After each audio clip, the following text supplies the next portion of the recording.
Good morning and welcome back to the second day of the AmCham Digitalization Conference. Today's kickoff is going to be with Ms. Mary Kuchera-Ilievska, chairperson of the AmCham Digital Transformation Committee, who will officially open the second day of the conference. Ms. Kuchera, the floor is yours. Thank you.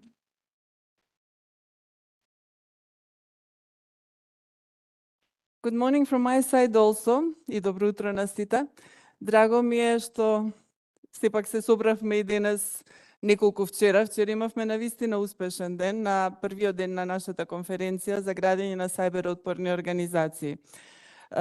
Оние кои присуствуваа вчера на првиот ден, има можност преку презентациите и панелите да добијат нови сознанија и идеи врзани за сајбербезбедноста и тоа од повеќе различни агли. Па така, на Министерскиот самит присутните имаа можност да слушнат од клучните луѓе во државава, значи од прва рака, повеќе детали врзани за неколку многу актуелни теми во моментов, меѓу кои стратегијата за дигитализација и сајбербезбедност, на која што се работи веќе известно време и веќе во некоја завршна фаза, за Агенцијата за безбедност на мрежи, информацијски системи и дигитална трансформација, и неа ја чекаме подолго време и сите имаме навистина големи очекувања за клучните релевантни европски регулативи за тоа каде нашата земја се наоѓа во однос на истите и малку повеќе детали за новата европска регулатива НИС-2 и како ние се подготвуваме за имплементирање на истата.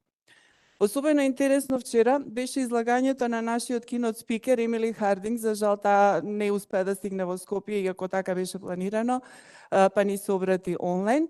Таа е професионалец со импресивно искуство во оваа област и таа зборуваше за филозофијата на сајбербезбедност и дилемата дали за да се заштитиме ни треба бункер или сајбер заштитата е многу повеќе од тоа, начин на живење, работење и постојано подобрување. Едно така интересно размислување, различно од она што го слушнавме од другите. Понатаму интересна беше и дискусијата на панелот на кој се дебатираше за критичните компоненти кои се дел од една сајбер програма и тоа од аспект на дефинирање на проактивен и холистички пристап кон заштита на чувствителните податоци, на оперативна еластичност и намалување на севкупната изложеност на сајбер ризик. Исто така, интересни размислувања и иницијативи беа презентирани од панелистите на темата како да се обезбеди висококвалитетна работна сила, која ќе ги задоволи барањата во областа на сајбербезбедноста. И тука ќе се согласиме сите дека недостатокот на работна сила, особено на добро профилирана работна сила во оваа област, е проблем со кој што се соочуваме. И така да се дискутираше и за тоа како организациите можат да ги намалат ризиците од сајбер напади дури и со ограничени ресурси, а беа дискутирани најдобри практики и препораки за развој на таленти од оваа област на сајбербезбедност. Малку ја зачнавме и темата на присуство на жените во оваа област, така да беше навистина една интересна дискусија. Конечно ја фативме и темата за буџетирање, со акцент на тоа зошто е тоа важно во напорите за постигнување на високо ниво на сајбербезбедност во јавниот и корпоративниот сектор и како да се структурира планирањето на трошоците за сајбербезбедност и да се дефинираат буџетите. И додека вчера, зборувавме за стратегии, политики и стандарди, денес ќе се осврнеме на решенијата на некои од големите светски производители во оваа област и ќе слушнеме повеќе за некои искуства на домашни компании во справување со сајбер предизвиците. Конференцијата ќе завршиме секако со панел на кој учесниците ќе ги дадат своите видувања за тоа што може да очекуваме во иднина кога зборуваме за сајбербезбедноста. И сега нормално сите ние сме свесни дека развојот на новите технологии води кон појава на алати во функција на оние кои напаѓаат и во функција на оние кои се бранат. И сега во таа смисла вчера беа спомнати некои интересни статистики од типот на човечка грешка е причина за 95% од сајбер нападите, дека 9 од 10 успешни сајбер напади се фишинг мејлови, дека слабите лозинги се причина за 80% од сајбер упадите, мислам дека тоа колега Валциско го спомна на својата презентација, дека 86% од сите сајбер напади се финансиски мотивирани или дека хакерски напади се случуваат на секои 39 секунди. Она мене што, ајде да речем, беше интересно е дека 85% од луѓето кои објавуваат фотографии од кученца се обидуваат да ви измамат, па сега вие водете сметка. Веројатно овие статистики во догледно време значително ќе се променат како резултат на примената на вештачката интелигенција, но реков иднината секако ќе биде тема на завршната сесија на конференцијата денес, па да видиме што ќе кажат на таа тема нашите панелисти. Ете тоа е како ние од Комитетот за дигитална трансформација на AmCham ја замисливме оваа прва конференција. Вчера имавме навистина интересен ден. Се надевам дека и денес ќе бидете задоволни, па следната година, ако ништо друго, ќе бидеме барем поискусни. Сакам пред да ви посакам успешен ден, нормално им се заблагодарам многу и на Андре Петревски, на Димитар Јаневски, освен на си целиот комитет. Ви посакувам успешен ден. Thank you, Ms. Kuchera, for your opening address. Prior to today's presentation and discussion, we would like to remind our audience that all of you following us here or online on WebEx could address your questions to our speakers by filling the forms available at the specific section for each session in the agenda, or you can talk with them during the breaks.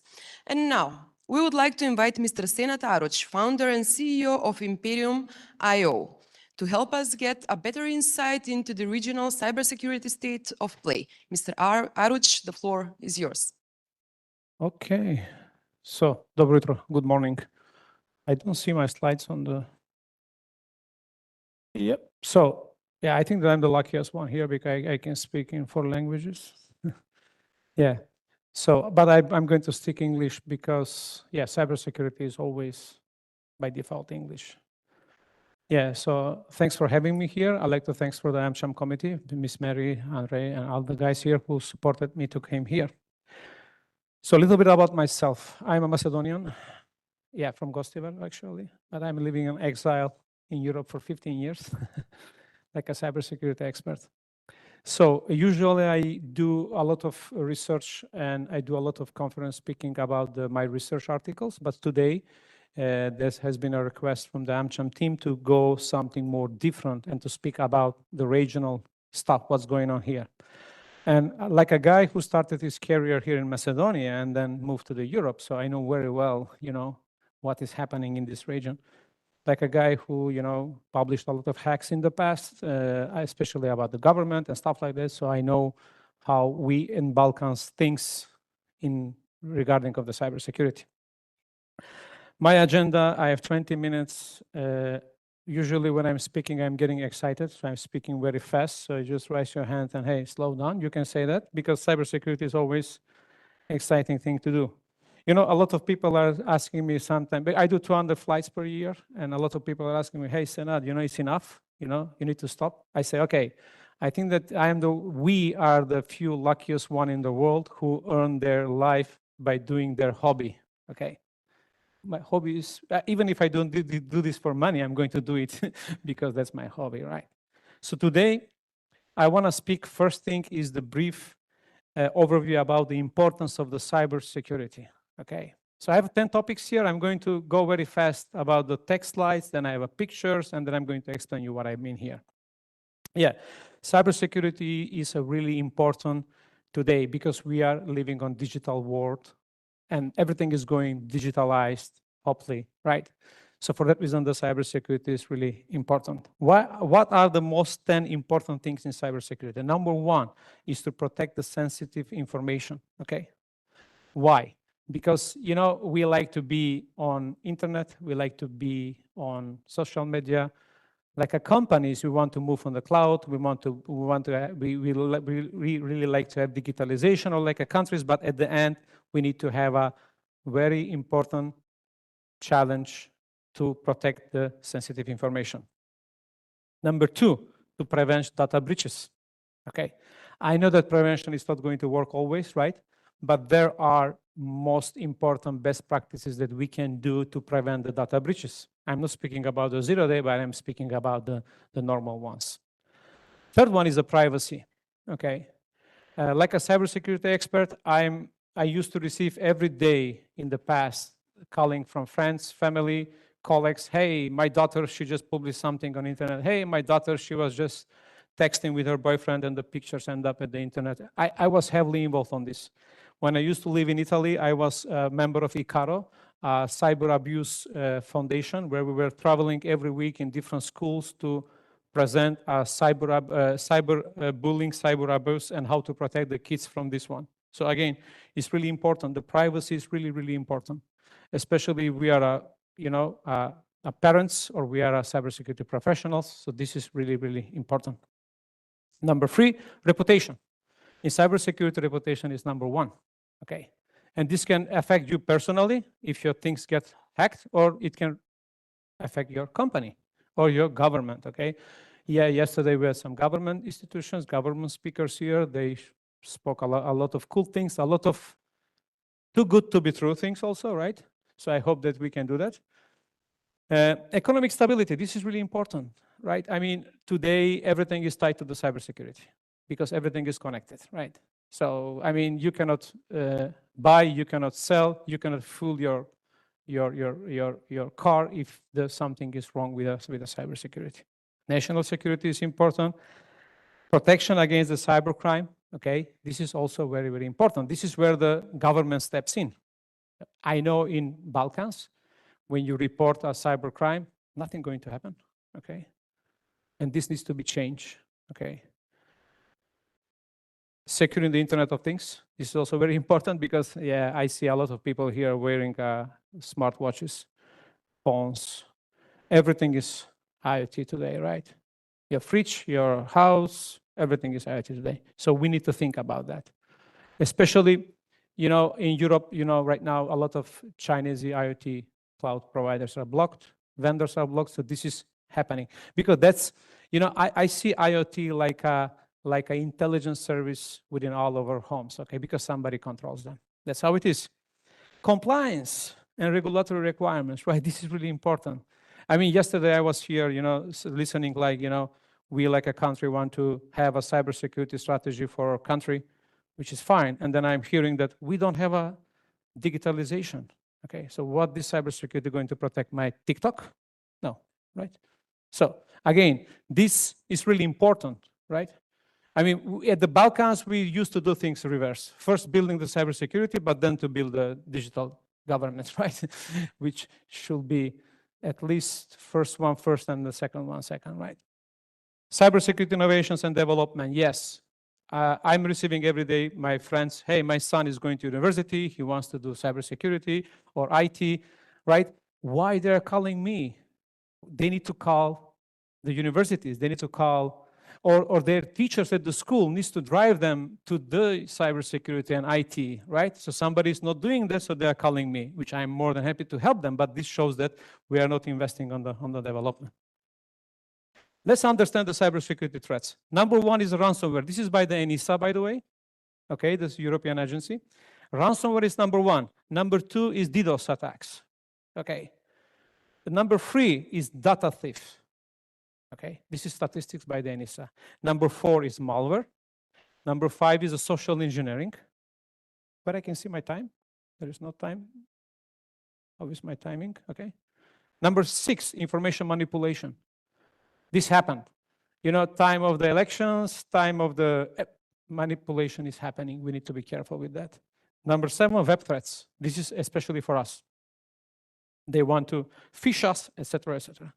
Number 8 is supply chain attacks. I don't think so that we are so important for the national state actors, believe me, because all the wars, what is happening right now, I see only thing that is hitting Balkans is more DDoS, okay?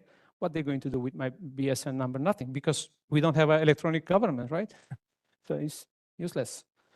Supply chain attacks is not so important for us, but we need to think about. And 0 day, you see 0 day is empty, you see, because it's 0 day.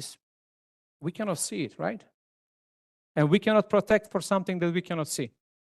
For that reason, when you buy a solution, when you invest, when you design architecture design, you need to focus on the 0 days. Now, let's focus about the ransomware. Here you're going to see some statistics about how ransomware is booming in the world. On the left side, you're going to see the countries. Macedonia is not there, not because we are the good, just because we are not reporting probably, right? Another question is, why ransomware is important? Why is booming? in the world. Did you guys ever think about this? Let me show you, because it works, okay? Because in the past, in my time, it was famous hacks was a credit card information thief. But to steal credit card information, you need to have a zero-day exploitation, man-in-the browser attack, second factor bypass, then to have the credit card information, then to sell them, to wash them, and to profit. So from the hacker perspective, you need to have more people involved to execute this kind of attack. With ransomware, no. Just one guy, you can rent a ransomware, okay? If you're not happy with your government, if they don't give you rice, just go underground, rent a $200 ransomware and encrypt the whole agency, and then ask your pay raise, okay? Number two is a DDoS. It's a huge problem. It's the same thing, because look this one here. You can hire a DDoS server. If you're not happy with your government, just go and hire, and they're going to take down everything for you. It's just a couple of bucks, okay? You don't need to be cybersecurity expert. And thanks to cryptocurrencies, they will never going to catch you. So that's a problem. Number three is the data thief. This is really important. Again, here you're going to see sectors, public administration, but most important one here is the healthcare, okay? Because a famous British mathematician said, the Clive Humble said, that data is the new oil, okay? And do you guys know what is the most traded goods in the world? Number one is oil. Number two is coffee. I'm serious. Coffee is number two.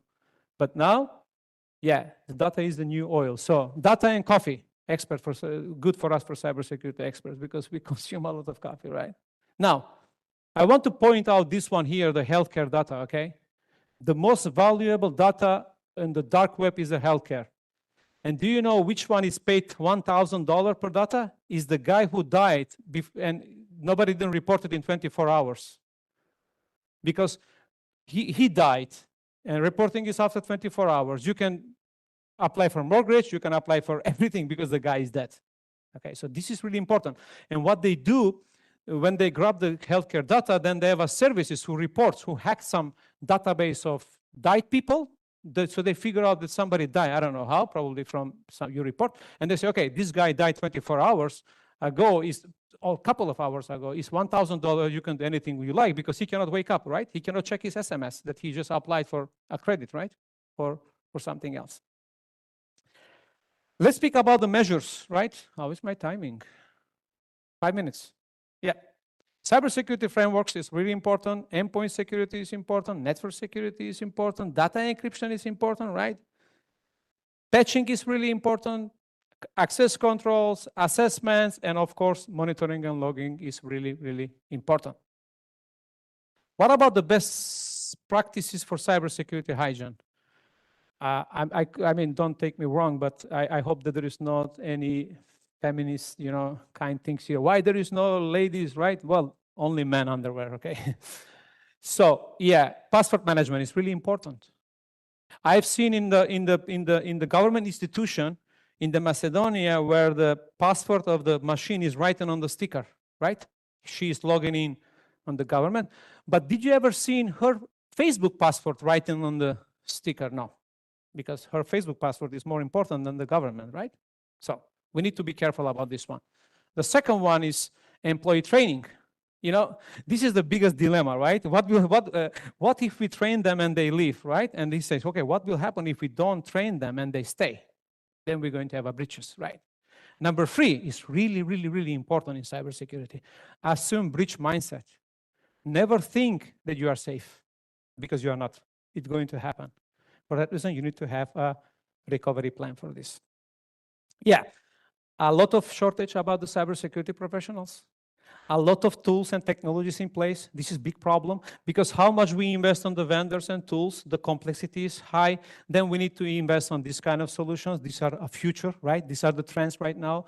Like I have ex-colleagues here from Cisco and stuff like that. So this is it, okay? We need to go in SOAR, XDR, DFER kind of things. We're going to help us to prevent these things to happen. But again, always ask for one thing, integrated solutions, because you don't want to have at your home a different solution for your alarm system, different solution for your smart home, different solution for your heating, right? You want to have them together, right? Why you are not doing this same approach for your cybersecurity strategy? Emerging trends. Yeah, this is coming. AI on cybersecurity is here. We cannot avoid this, okay? Very soon. Right now, yeah, you can go with the ChatGPT, with the premium one, and you can ask him to prepare you a perfect phishing mail for the specific institution with the specific names. And he's going to create a phishing mail for you. And everybody going to click because it's on their name with their own business strategy, etc., etc. Blockchain technology is really important. Because if we have a distributed blockchain technology, then the DDoS is not going to work. Okay? But nobody thinking about this. Number 3 is coming, is quantum computing. It's here. So every single encryption that we have today is going to be obsolete. Okay. I was lucky to work for a quantum bridge a long time ago, 4 years ago, like an advisor. So I saw with my eyes how fast you can crack RSA 2000, I don't know, something, 2046 or whatever it is, 2048 and stuff like that with a quantum bridge. Yeah. Did I hit my time? Okay. So that's all from my side. Thanks for listening me. And if you have any questions, I am here. Thank you. Thank you, Mr. Aruc. It's always good to have a benchmark. Now we proceed with the presentation on Cisco Zero Trust. This presentation is going to be delivered by Mr. Dragan Novakovic, Security Technical Solution Architect for the Balkans region. Mr. Novakovic, could you explain us what exactly Cisco Zero Trust is and what features it has? Thank you. Dobro jutro. Good morning. Unlike Senad, I speak 6 languages, but I will stick to English. It's nice that Senad made a good introduction to show you what is happening, what are the problems. Partially, we saw what could be solutions, and it's my great pleasure to represent Cisco today and to show you part of the solution which might help you with all the problems that you saw on previous presentation. So today we are going to speak about zero trust. You saw what are the problems on our side, problems that we are all facing as a societies, as companies, as humans. And zero trust is a new buzzword which you might hear last 5-6 years more often than before. But actually, in reality, it's different modern implementation of same old security philosophy, allowing least privilege access to devices and to people and application, which means allow enough access and privileges to do whatever application or device or human should do, not more, not less, and by doing this, implement security in a right way. So we are all faced and we are all aware about the shift we see in IT landscape. People, devices, and applications are not anymore in a single place or in a single network. They are now everywhere. And with this shift, we have to change security. There cannot be only one perimeter like it was the case in the past. So security changed heavily in the last 10, 15 years. And part of the changes are involved or directed by the new attacks that you already saw in previous presentation. I would also help to understand a few more things which are shaping whatever we do on the security side. You saw the problem with the PANs, with passwords. It's not only changing the PANs. With password, we have a problem of reusing the passwords. This morning, I checked, because I wanted to mention this in my presentation, I checked my password manager. By the way, only 10% of people are using password managers. And when I saw my password manager, I saw that I have 260 different passwords or application that I'm using with my password manager. So imagine that I have 260 passwords. Nobody is using. So we are all reusing passwords for private and personal usage. And this is the fact which attackers are using heavily. They are stealing our identity and entering our networks and application, pretending that they are we, and then continuing ransomware or all of the attacks that you saw in first session. Applications are everywhere. It's not only anymore a closed system where only certain group of employees is accessing to your application in your data center. They are now everywhere, available to broad range of devices and people, and also they are in cloud as well. And most of them, which is common sense, have vulnerabilities. So accessing and using those holes or vulnerabilities are more easy than it was the case in the past. And at the end, Senad mentioned this, more and more devices are on the network, on the internet. 15 years ago, nobody could say that everything around us in our buildings, at our homes, could be connected to network, to internet. That is nice. This is nice evolution of our society. But the effect which is bringing is that all those devices, in many cases, are never built to be secure.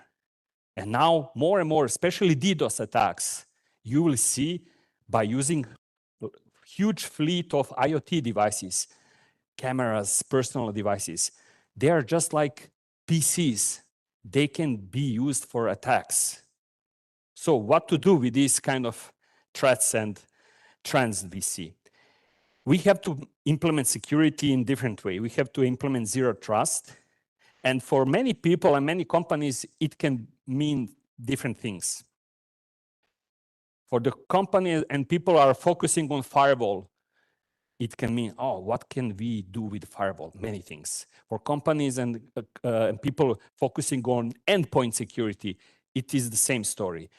A lot of things can be done on networking, endpoint, firewall level. And you can see, even for Cisco, as a security company with really huge, broad portfolio, I can choose different topics and speak about them. But for today, I decided to speak about 3 aspects of zero trust model that Cisco has. It's not the only one, but I think you will find why I think it's useful through my presentation. So it's 3 pillars, and you see on the left side, what is the idea? Approach to securing access across your application from any user, device, and location. And it has 3 pillars. First one is access to the network, workplace. How to assure that right devices and users with healthy state of their devices are connected to right resources in my network, in your networks. On the top, focusing on identity, on users and their devices to prevent password identity attacks that we saw. And on the right side, your data centers.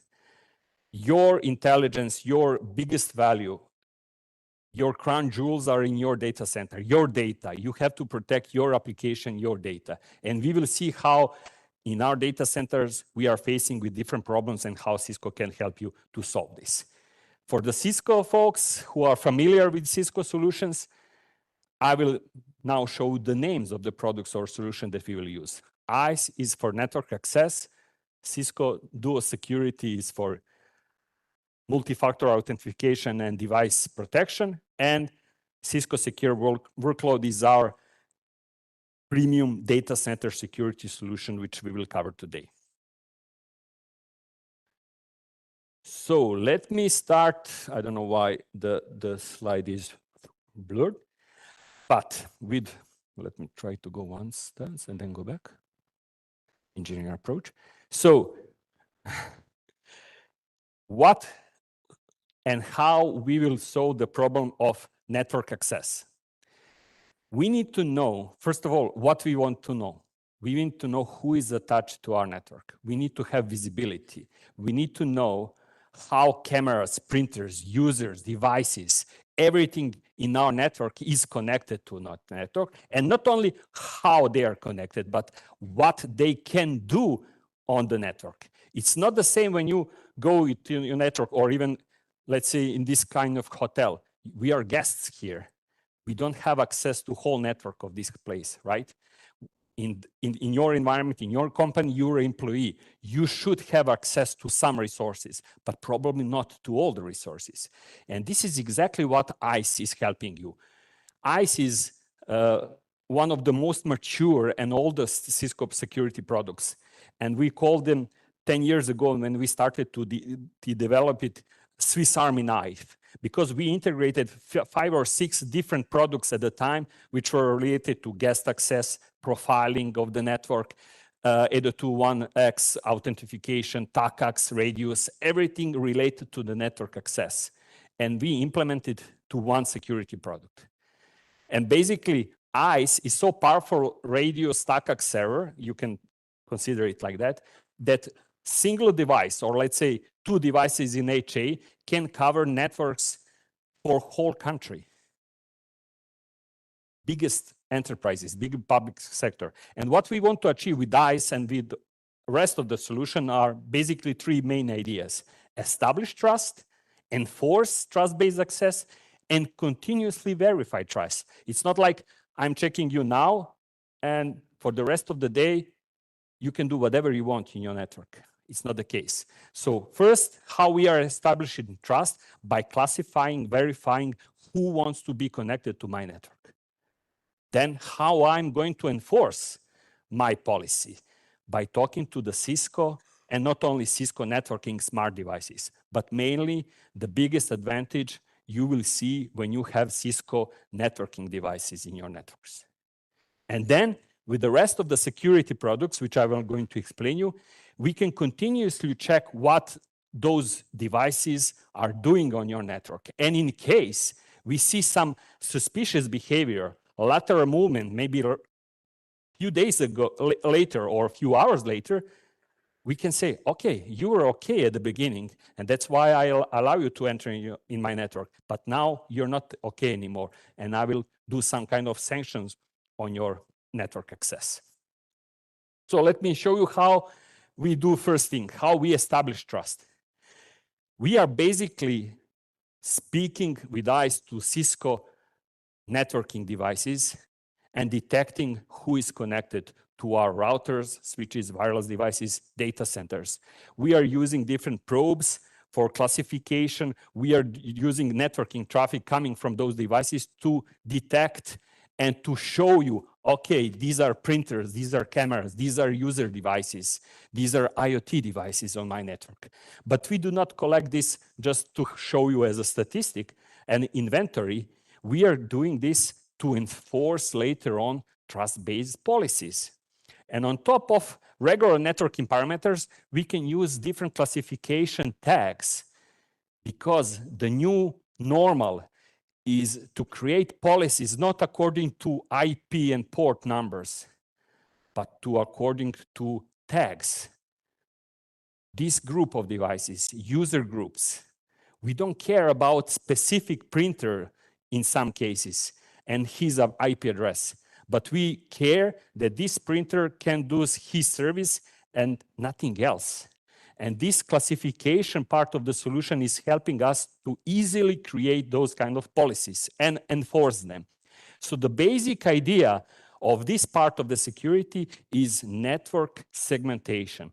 How to prevent. There will always be some issues, but we want to segment the network and to define strict policies between parts of the network to avoid bigger problems in future, to have precise policies which we define in the beginning or at any point, who can speak how with the rest of the networks. And unlike IP access list, which were basic network segmentation parameter for the last 30 years, we don't have to use them anymore in a way like we did before. We can easily define, this is much easier for humans. Devices will still use them in a way, but we as a people who should define them can use these kind of tables to define who and how can speak with the rest of the network. You define this kind of access policy on ICE, and ICE is pushing this policy on your network, and Cisco network devices are enforcing this policy. What about data centers? I cover Southeast Europe and as an engineer, of course, and every new and old data center company, data center within any company, especially in enterprise and public sector I visited, they do have huge number of servers, virtual machines, applications. Some of them they invested heavily in last couple of years. Many of them, it's an investment which took long, like 5, 10, 15 years. And I see huge improvements in that area. A lot of new things are developing, especially in the government sector. But the main basic problem I see they are facing in their data centers is simple question when you ask them, okay, specific old or new application, how it's communicating with the rest of the data center, with the internet, with the rest of the network.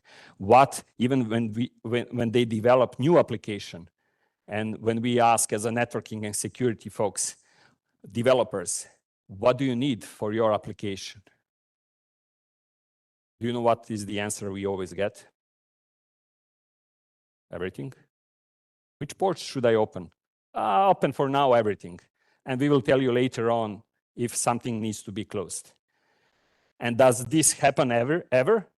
They come back to us and say, oh, can you close this, and only open these ports? That never happened. And no wonder why we have breaches in data centers which might be not so huge, not so critical, but it happened to be critical because there is no micro segmentation within data center. Because companies do not have visibility how applications are speaking between themselves. And very often we see a lateral movement without control within the data center. Focus is on data centers firewalls, and they usually think that firewall can prevent all those attacks. That is never the case. Firewalls are important in front of data centers and on perimeter, but they are not magic stick to solve all the attacks. There will be always vulnerabilities which will go through firewall. And then when they enter in your data center, it's the matter of this kind, if you have this kind of solution or not, whether this infection or breach will be limited on 1 or 5 servers or 500 servers in your data center. So with Cisco Secure Workload, we are basically doing the same 3 ideas. Establishing trust by giving you visibility what applications are doing in your data center, how they are communicating, then enforcing policies to stick to this communication and limit everything else, and continuously verifying trust in case of new vulnerabilities, new problems we see in your data centers. So I would say this first part is critical, visibility. We are giving you the answer how your application are working, not from performance-based point of view, but from networking and security-based. We are going to basically install sensors on your servers, bare metal virtual machines or containers, no matter where they are. And they will provide us visibility about every packet, east, west, north, south communication. And basically, not only that, by inspecting your traffic, we will see every process, every installed software on your virtual machine and servers and containers you have in your network. Why we are doing this? To spy you, basically, and to send this to whoever pays more, right? Actually, you are paying us to give you this view of your data application communication. So by providing you visibility how your applications are communicating, you get better picture. You know that now all applications which were developed 10 years ago and all developers went to Germany or whoever know, and nobody can answer you how this application is really working and what shared services like DNS, AAA, or whatever they need for their work, we are going to tell you this. This is the first step. You have visibility how your data center and application in it are working. Second step, after showing you this dependency mapping, load balancer to some group of servers, database servers to front-end servers, application servers to different kind of service and share resources, you get, as a human, as an administrator, better picture what's going on in your data center. And we can stay on this level, or we can continue to the next pillar. Remember, establish trust, enforce trust. So the second part of the solution is, yes, show me this application dependency mapping in a form of policies and enforce this policy. You can maybe edit this policy and say, okay, yes, on top of this, I would add a few more rules or policies and then enforce this. So whatever you see here, this is going to be allowed or permitted or denied.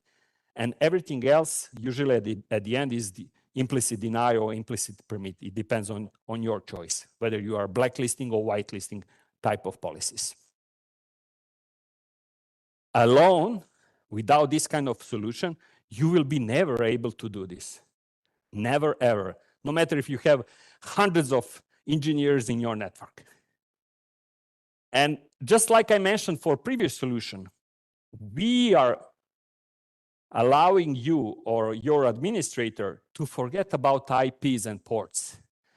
It's so dynamic today that it's impossible to track and enforce anything according to those parameters which we used in the past. So we allow you to use different tags coming from VMware and all other companies, and to create policies which will be simple as production should not talk to non-production, no matter on which IP ports this communication is happening. And by doing this micro-segmentation, again, you are limiting the scope of the attack. You are defining and protecting your data center in much efficient way compared to the flat network where you basically open communication between any application and any service. And we are enforcing these policies without any additional devices in your data center. So you can stay with the data center firewalls in front of it. You don't have to implement anything in your data center as a device. Only by implementing our sensors on your servers, we are enforcing this policy because we are using operating system rules to enforce these policies. And the last pillar, continuous monitoring and enforcement. Basically, you can always read the threat feeds, the news, detect new vulnerabilities, new weaknesses in any operating system, application version, or with or without patching. So we know that you will not have enough time.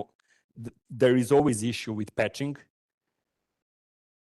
And until you do your homework with patching, our solution is helping you to isolate or limit communication for those services and applications which have those vulnerabilities. This is the perfect temporary patching tool until you fix those most critical vulnerabilities in your data center. We do have another solution which will help you to prioritize which application and services should be patched before others, because we see what's going on dark market. But this is another story. This is another solution which I don't have time to speak about today. And the last piece of our zero trust model for this session today is weakest link, humans. We are weakest link in every security story. Most of the attacks are using humans as a part of the attack, of course. And Cisco workforce solution is coming from Cisco Duo security part of the portfolio. And basically, multi-factor authentication and device posture is not a new story. We are doing multi-factor authentication for 20 years back. The whole idea, the whole revolution with this Cisco solution is that this is the easiest multi-factor authentication solution that you will have. So you can still use hardware tokens, USB sticks, all other devices, which maybe we are familiar, but most of our colleagues are not. But most of our colleagues are using smartphones today, right? Even if they don't, we do have desktop authenticator, which you can put on your device for multi-factor authentication. And basically, the whole idea is, yes, now someone can steal your password and username, right? But they don't have your device. Once they try to access to your network, you will get this push notification. Are you logged into network? You say no. Hopefully.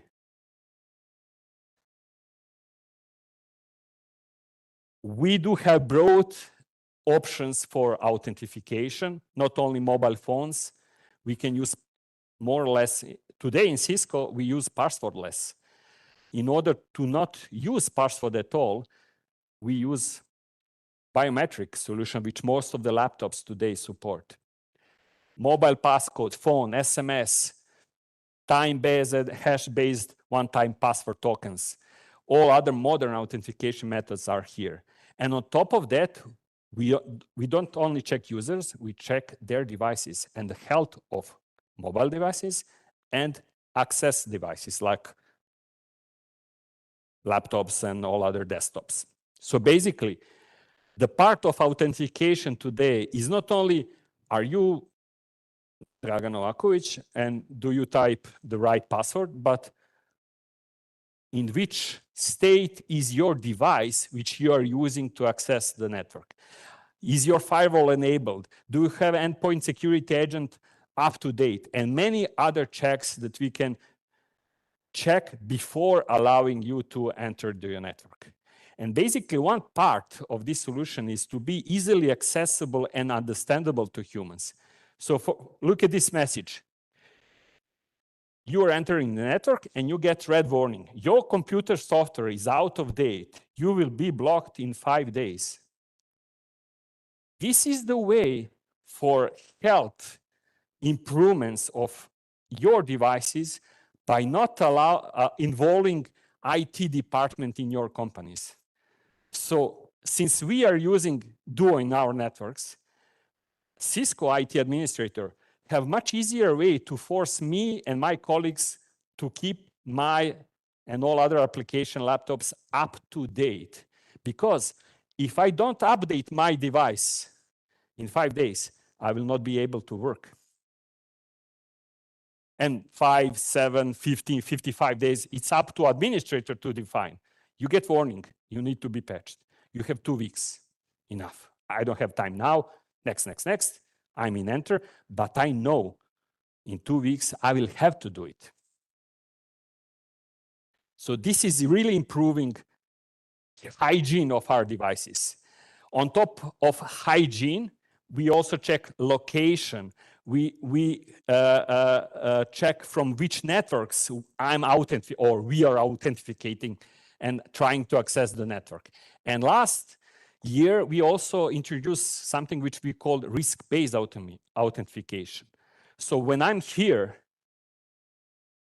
and trying to access Cisco network from my phone or from my laptop, my Wi-Fi fingerprinting is telling Cisco, oh, this is a new location for this guy. And according to policy, I might hit some stronger multi-factor authentication on the right side. If I'm at home or in my Cisco network, they will recognize, oh, this guy is at home. Usually he's sitting at home or in Cisco office. We don't have to enforce any strict authentication. Basically, this is needed for detection of new patterns, new attacks, And basically, this is additionally improving multi-factor authentication for our devices and users. For many commercial applications, VPNs, on-premise solution that you use, you see only part of the list of applications we support. To make slide nice, we already have built-in integration. You don't have to do almost anything, 5 minutes of your time to integration. If you have custom application built in at home, we do have Web SDK, REST APIs to integrate. So basically, this is becoming mandatory. Think about multi-factor authentication as mandatory thing, and please enforce it in your companies. For data center, I explain it's not applicable for small data center where you have 10 servers. Probably you can guess how those 10 application or 10 servers in your network are working. But for big government data center enterprises, this is mandatory. And visibility, who is on your network and what they are doing, is a major pillar for any zero trust model that you will see in IT at the current state and in future. With that, I want to thank you. I'm not sure about the timing. Are we okay? Do we have time for questions or we continue? Okay. Thank you very much. Enjoying the rest of the day.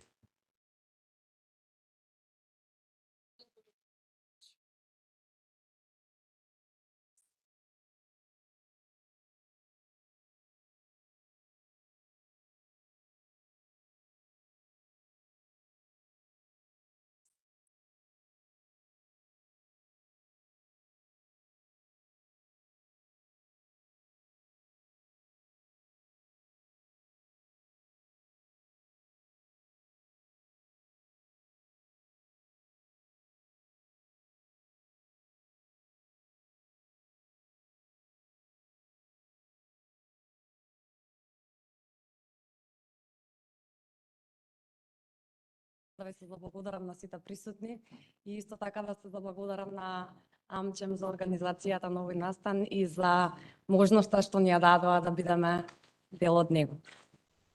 Темата за сајбер безбедност е несомнено актуелна и сметам дека сите досегашни презентации беа доста интересни и дозволија на сите нас уште од поблиску колкаво е значењето и комплексноста на оваа тема за компаниите, како и за организациите.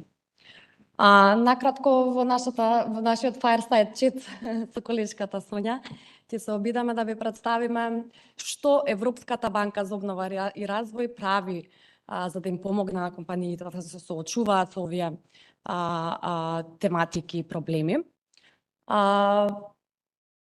Еден од главните постулати на банката, можеби многумина од вас знаете, овозможување пристап до финансии и ноу-хау на компаниите со цел полесна реализација на нивните планови за развој, како и полесно надминување на проблемите со кои што се соочуваат.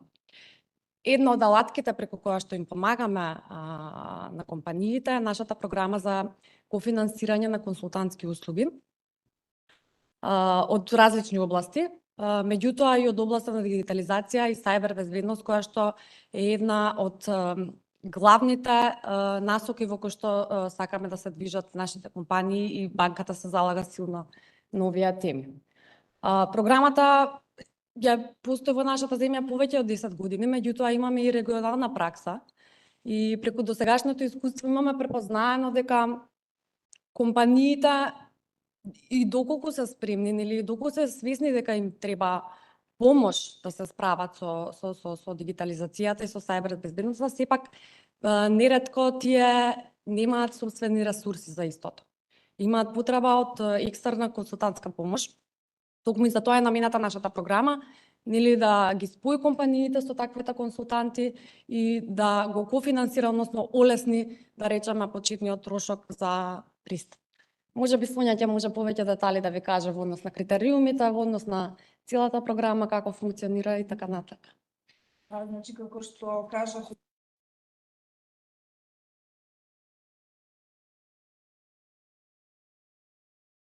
слушате?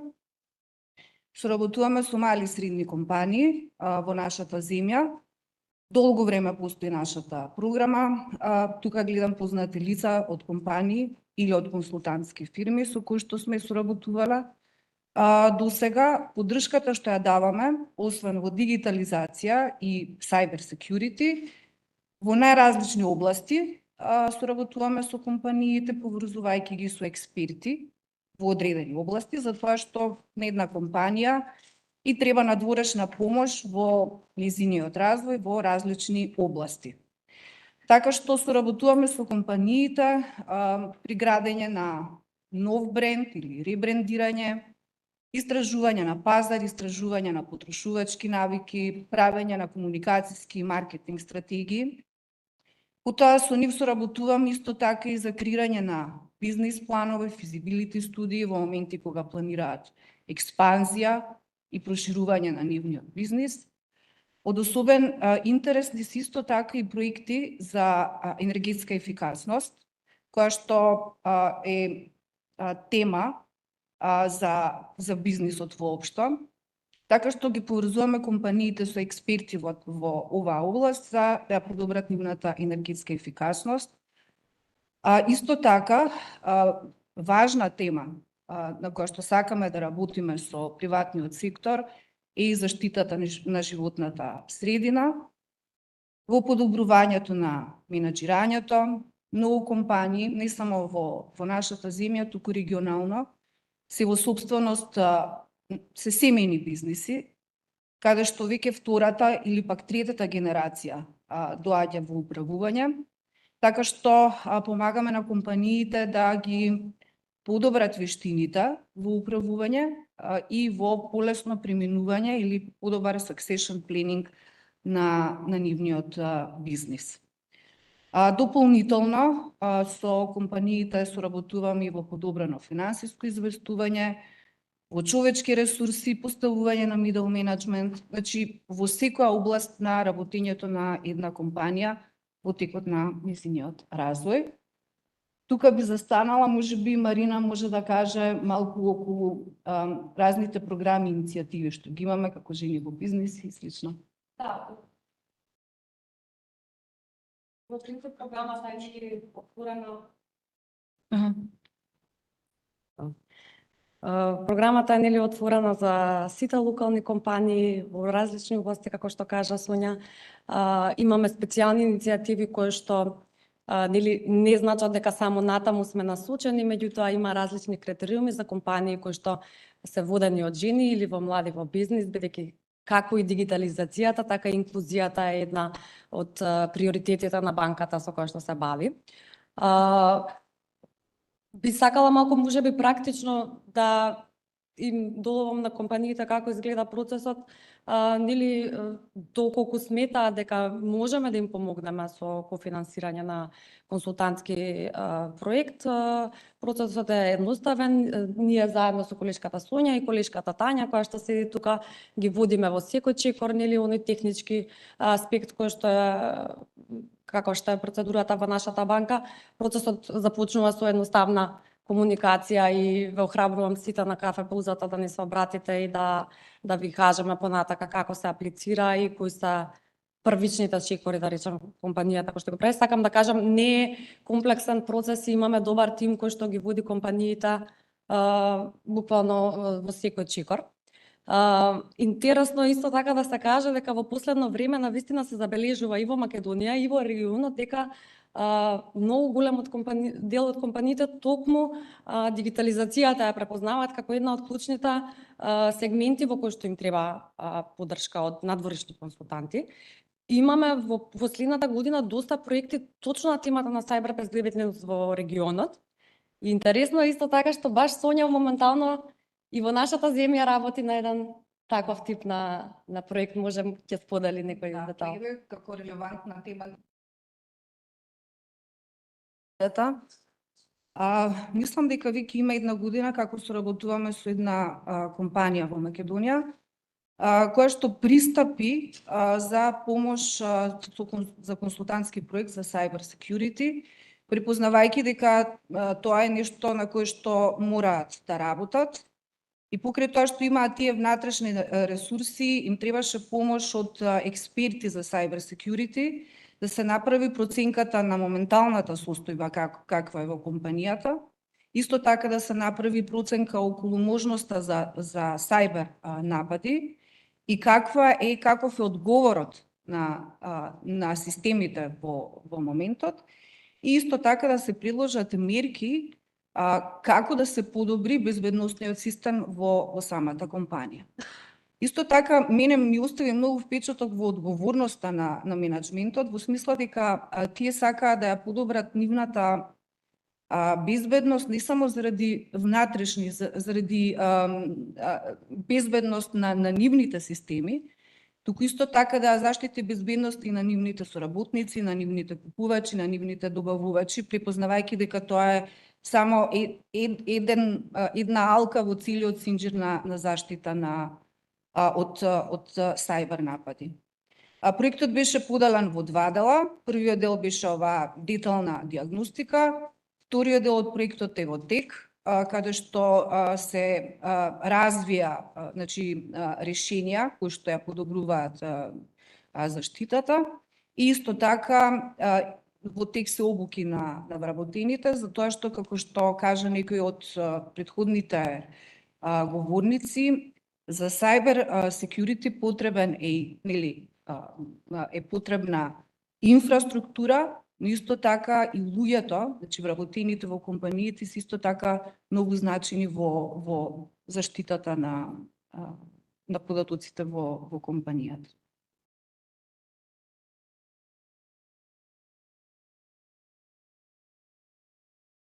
Мислам дека тоа е тоа, нели, сакавме само накратко да предизвикаме интерес кај вас и да ве запознаеме, нели, што можеме да направиме, доколку сте од компанија која што смета дека може Европската банка да и помогне, или доколку сте консултант кој што се бави, нели, со оваа тематика, во пребруваме да не се обратите и да видиме како може да продолжиме понатака со работа. Ви благодарам.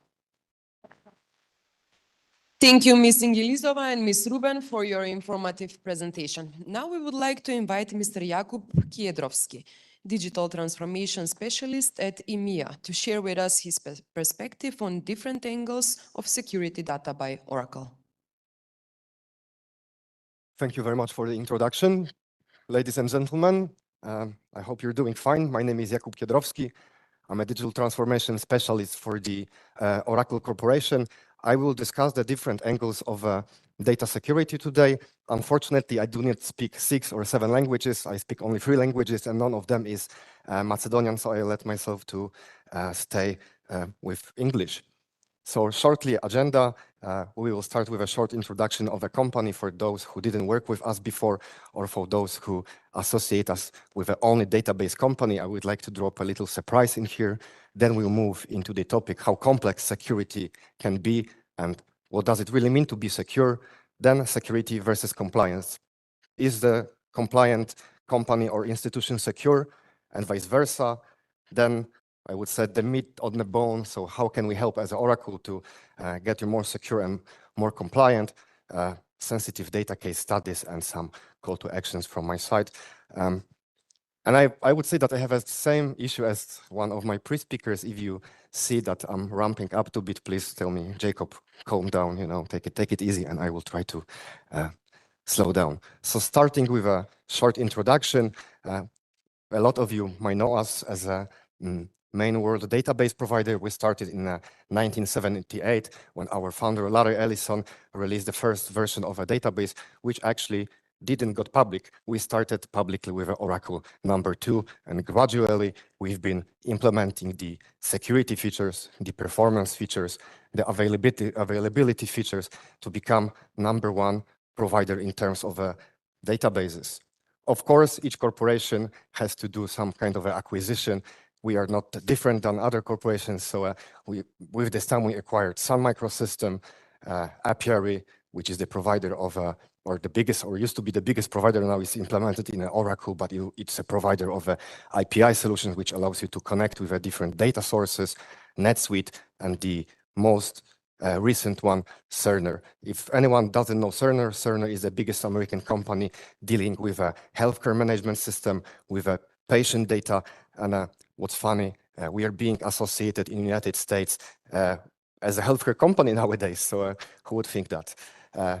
Of course, our portfolio is not only the database.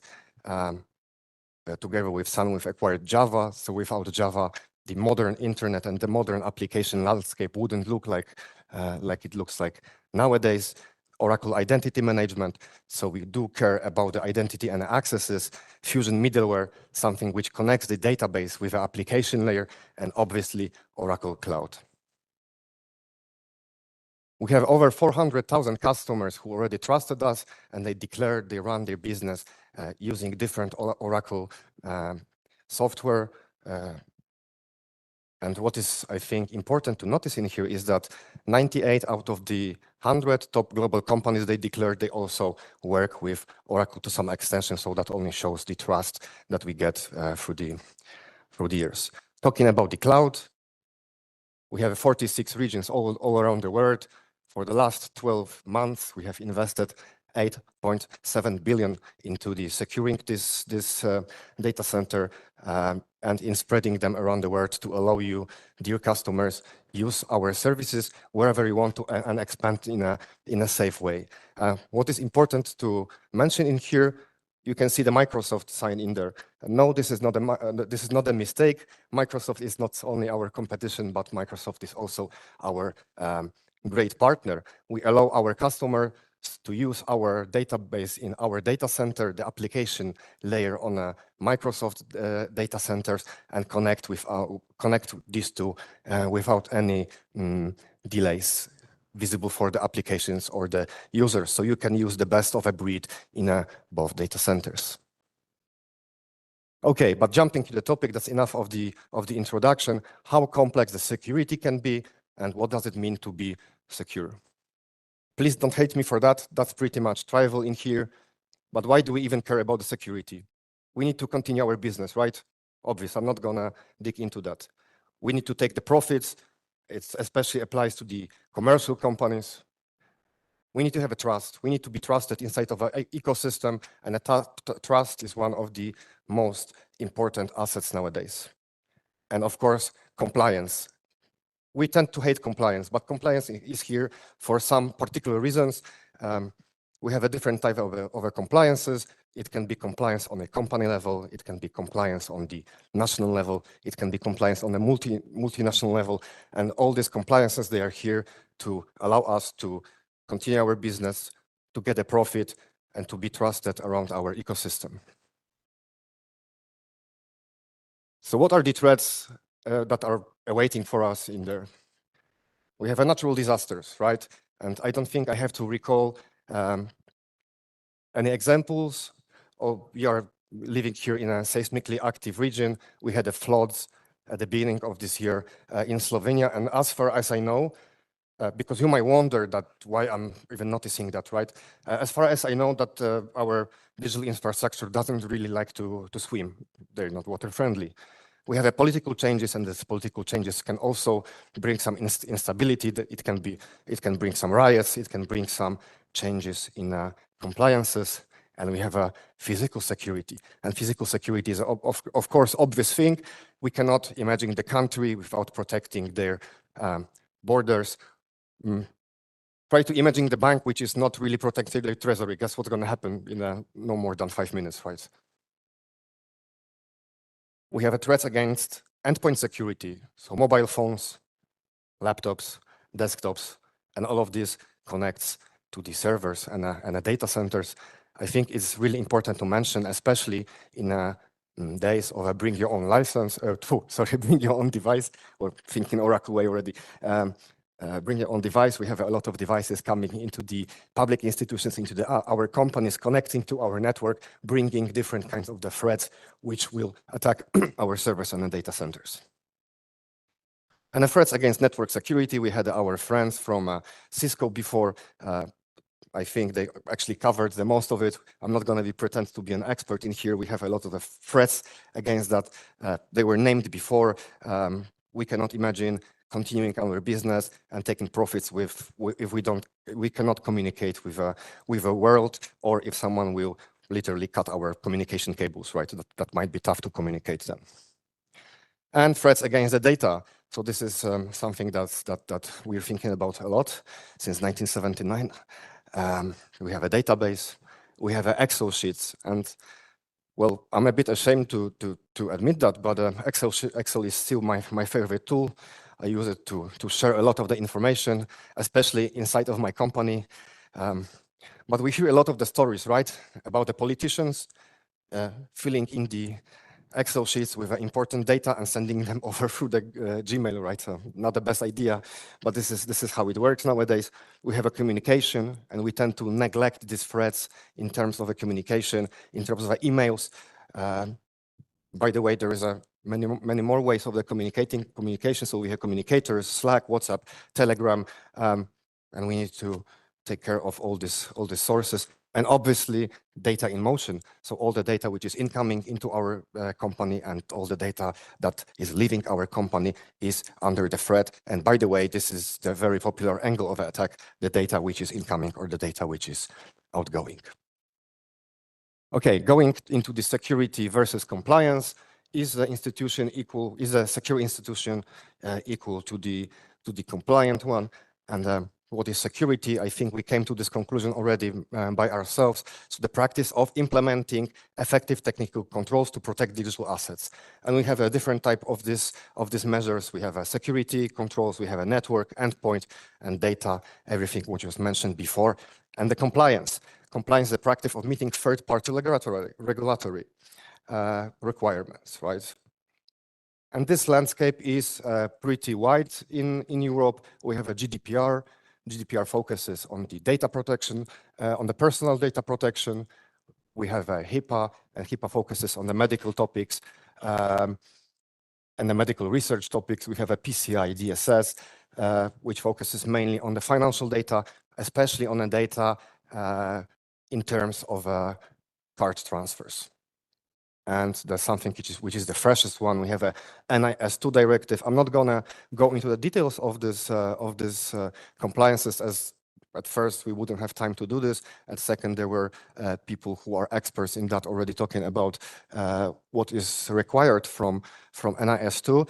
However, as far as I know, North Macedonia is going to comply with NIS2 because of the reason that your country is delivering the services to the European Union. So each company, each institution who is delivering the goods to EU needs to comply with NIS2.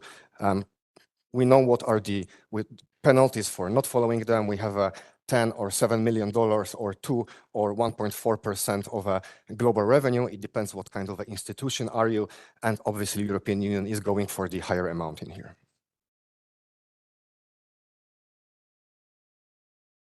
This landscape is a very complex in European Union, in Europe. But when you take a look at the world map, this regulatory landscape is actually enormous, right? So I think it's really worth considering when you're planning to deliver your services into a particular country to take a look in which regulatorily which regulation you need to follow in here. And I think that is actually the most important part of my presentation right now, the threats against the data and how can we help. We listed a lot of the different threats before: physical threats, natural disasters.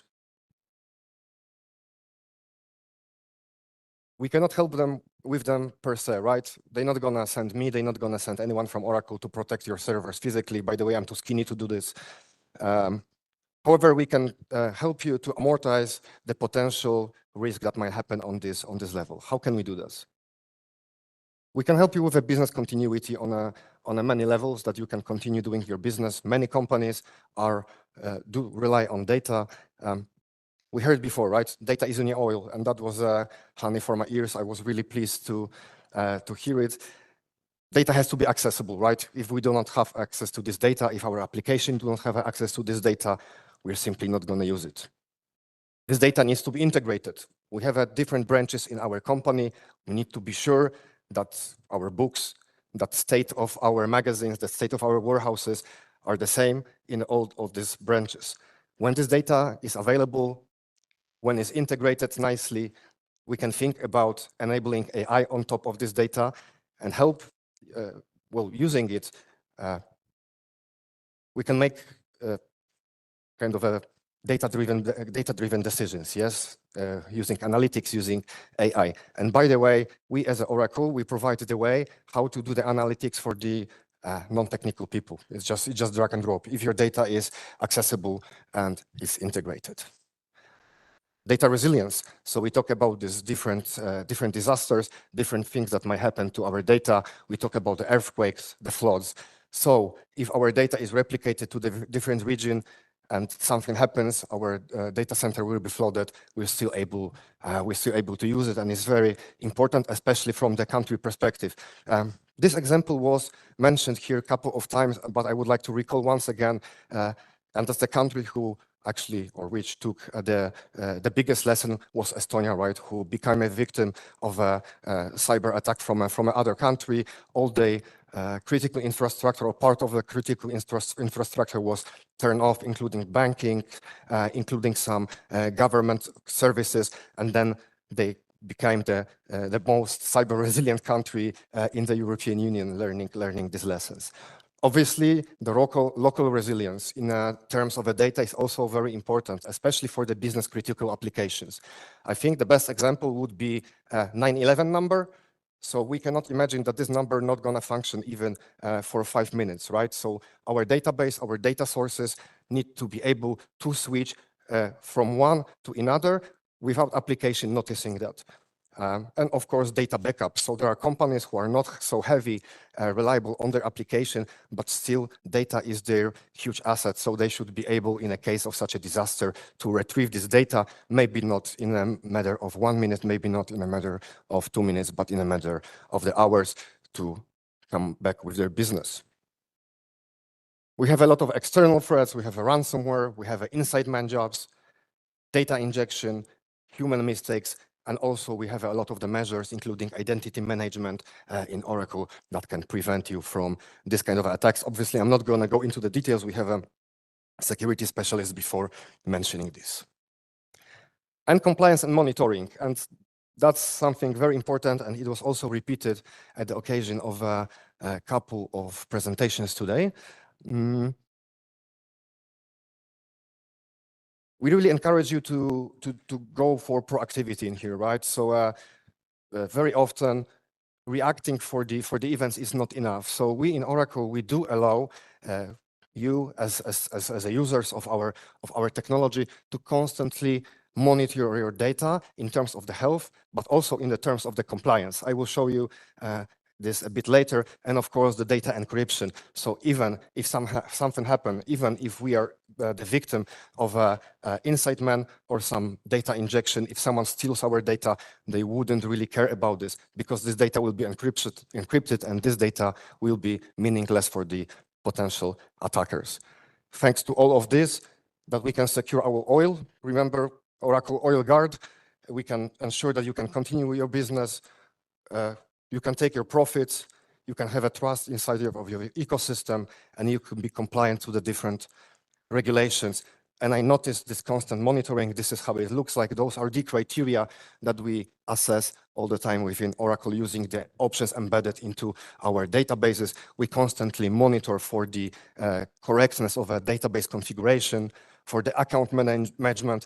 And by the way, I do remember one scandal from a country that I am, from Poland, that there was a network administrator and a database administrator who left the parliament, and he found out that after 2 years after leaving the parliament IT department, he still had access to the government information, which is actually unbelievable to believe that such things are happening in European Union countries. Access control, network configuration, authorization control. We monitor the operating systems if they're patched correctly, so there are no risks in there. And yeah. This slide also was shown a couple of times before. We have a different threats per ENISA, but I would say these marked in red are related to the threats related to data. So we can help you protect from ransomware, from social engineering, threats against the data, threats against the availability. And this slide in here, it looks pretty much technical, and it is. I will just mention 3 points out of here. You see on the very left side, we have a user using application. And this application connects directly to the database. If there would be nothing in between, guess what happens? If someone will social engineer the user, if the user will click some bad link into the email, into some phishing, if he's a victim of the ransomware, the data is getting directly to the database. That's why we truly believe that each application should be separated with a firewall, which simply sets up the rules of the communication between the database and the application layer. Obviously, there are nice features included into this firewall.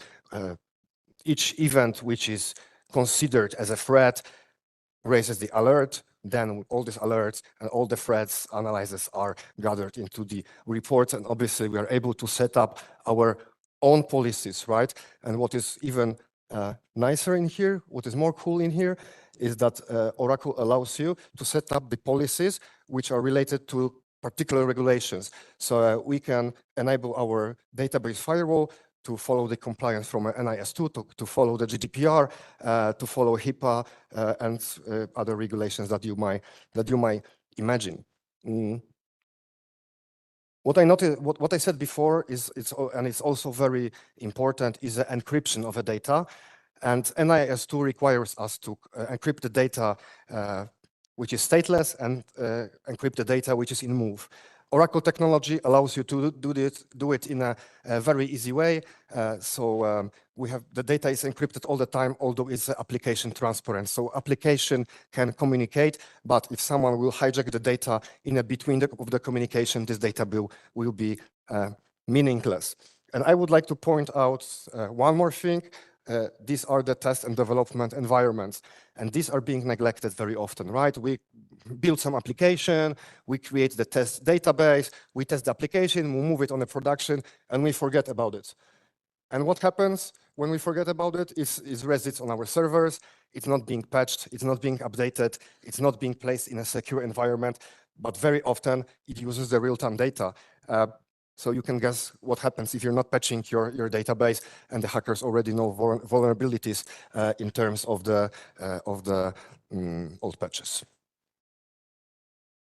Just 2 examples from the data-sensitive companies that work with us recently. The first one, recent one, NATO maneuvers. We helped NATO to image classification with image classification using AI. There were more than 20 countries in there, 30 enterprise, and we also used Oracle Rowing Edge infrastructure, which is basically the metal box that we put on the harsh environments. So I don't know, deserts, Arctica, under the sea, or whatever. It's a pretty much bulletproof solution, which brings Oracle Cloud on premises of the particular customer. So they were able to use our cloud on their premises, using Rowing Edge and performing all these very advanced maneuvers using non-human vehicles. And I think that's also very important. So they were land, air, and sea drones, which were fed with the data from Oracle Analytics to be able to recognize the objects and to map them. Also CERN, so we have a Hadron Collider, which has a lot of IoT sensor. I would risk to say that this is the most advanced device that exists on a human Earth. It has millions of the sensors, and all of these sensors are using Oracle autonomous database to help them to analyze, to help them to prevent the potential failures of this solution. And at the very end, I would like to call you to some actions. I would encourage you to consult with our security team to discuss the strategy in terms of the different regulations. We can help you learning how to align with this. And obviously there is another thing that I mentioned before. It is for our current customers, but we can help you enabling that no-cost Oracle database and platform health check report. So we can help you getting all this interesting data in terms of the security of your database, in terms of the compliance. We can tell you which particular parts of your database are not compliant with a particular directive, which are, so you can apply fixes yourself, or you can ask us to help you with it. That's it from my side. Thank you very much. Thank you, Mr. Kiedrowski, for your extensive elaboration. Now it's time for a small coffee break where you could get some refreshments and dive deeper into the topics discussed today in a more non-formal manner. After the coffee break, we are having the last session for today at 12:15, so please make sure you are on time for the final session, which will tackle what are the latest trends in cybersecurity.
And being here.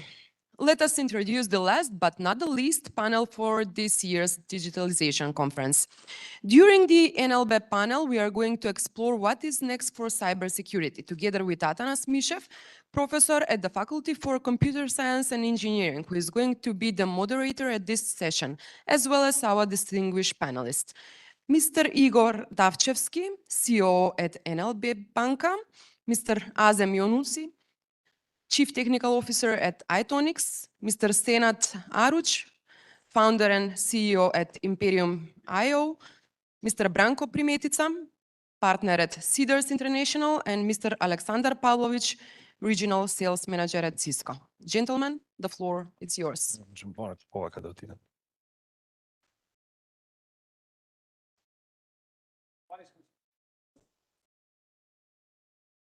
It's okay, it's okay. No.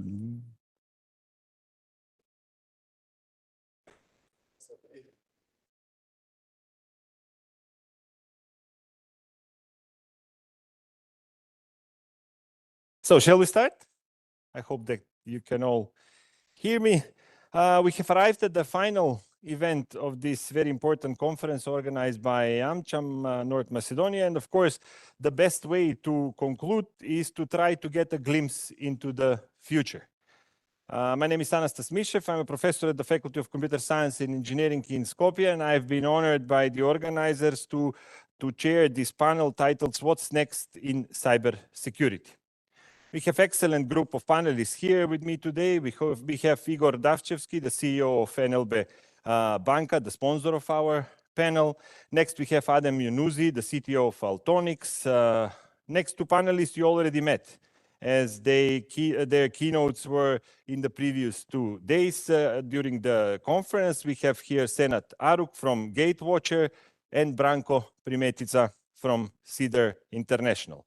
Last but not least, we have Alexander Pavlovich, Regional Sales Manager at Cisco. I wish you all a warm welcome to our panel.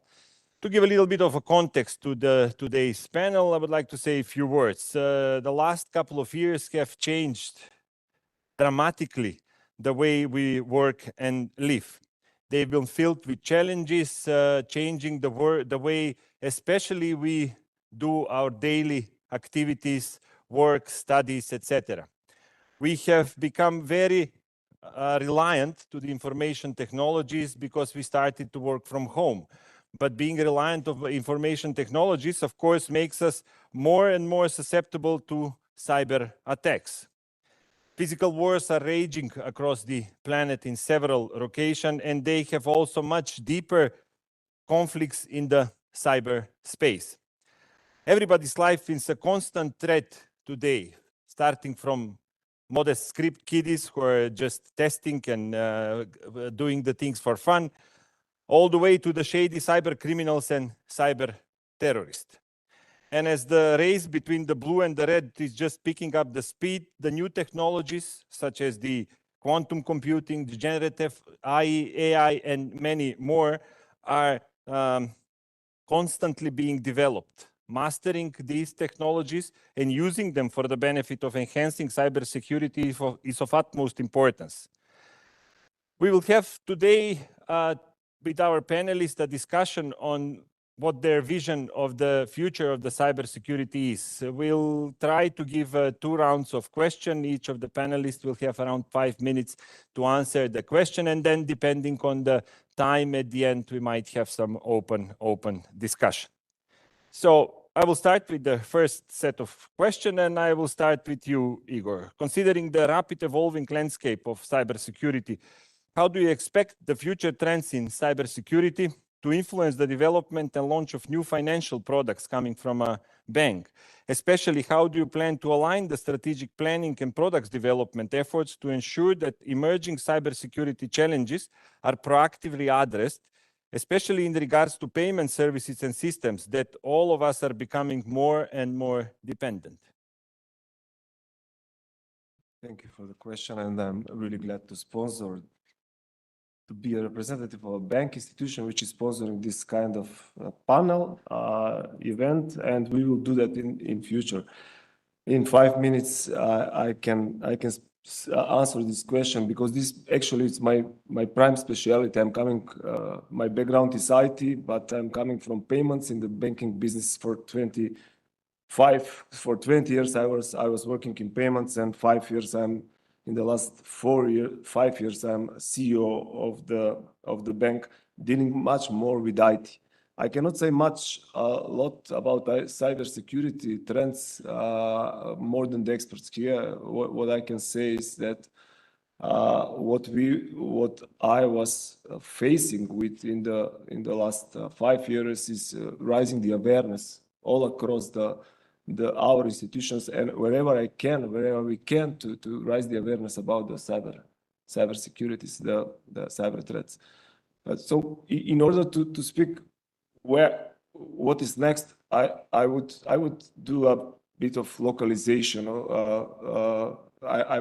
I'm discussing to local audience, so I would really love to discuss about where we are now, what was in the past, and then we should speak about the future. So there is no much of a time under time pressure to discuss this in a 5 minutes. But what I would say is that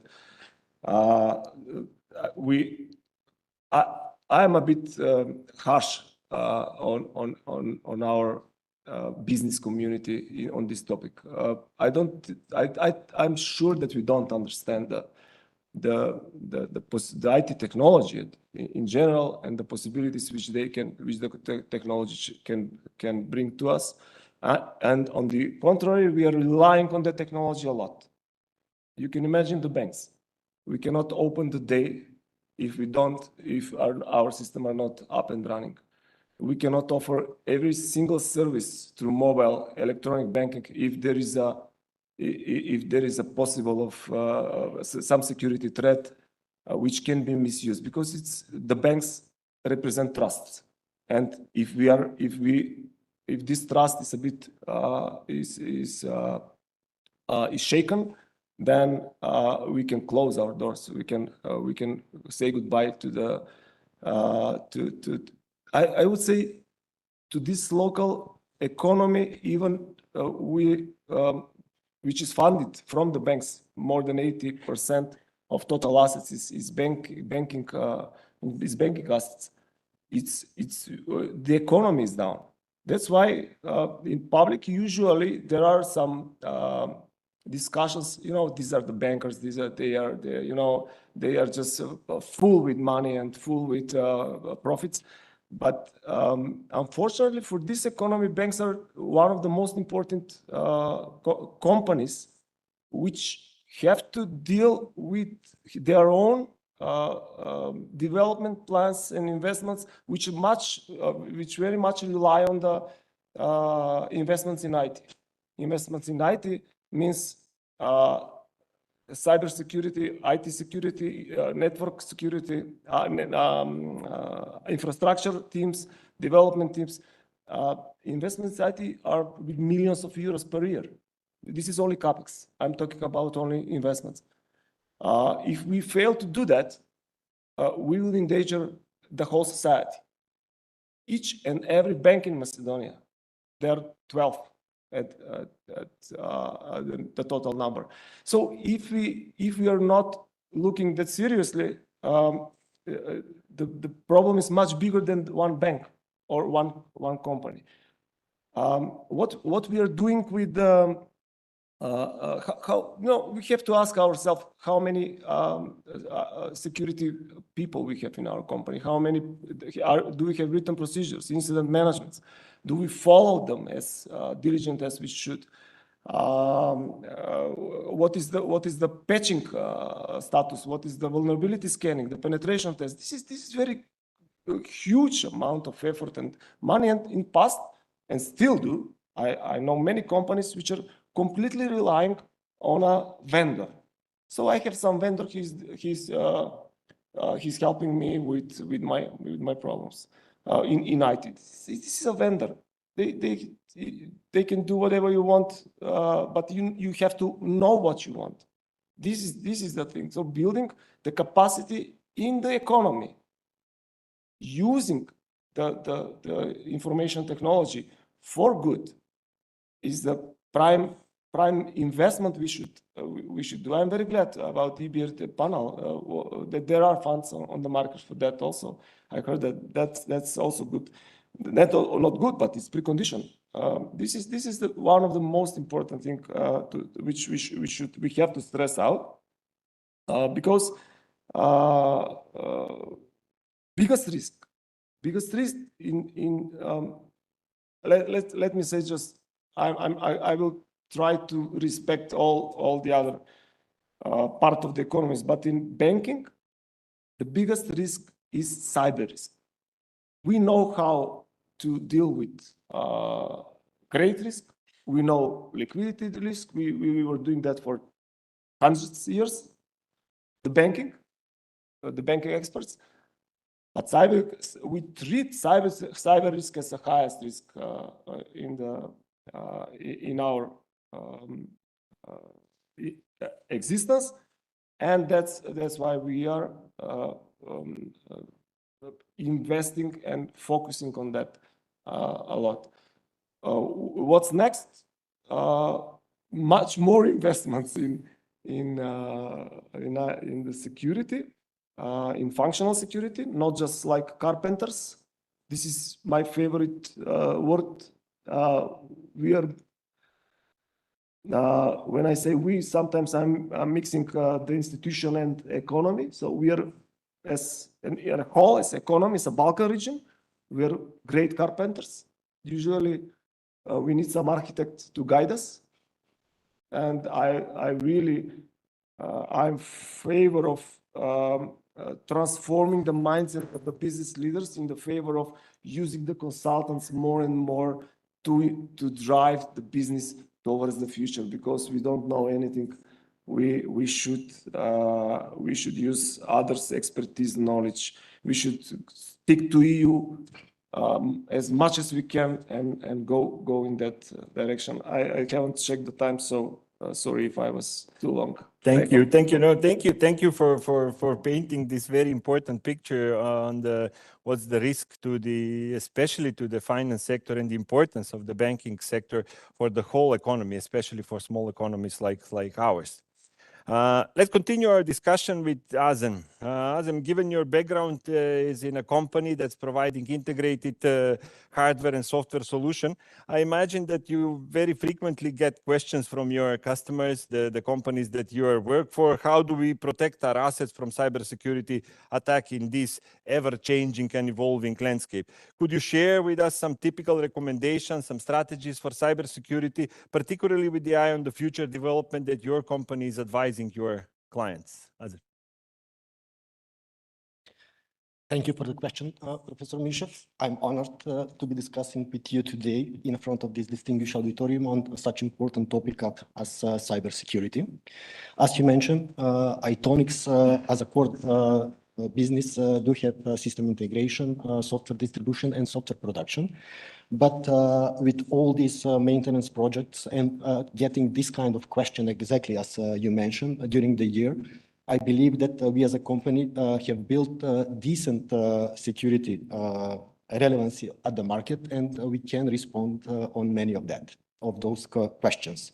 So I was intending to speak Macedonian, as I suppose that most of you are Macedonian speaker, but for the sake of compliance, I will proceed in English just to be compliant with the rest of the panelists.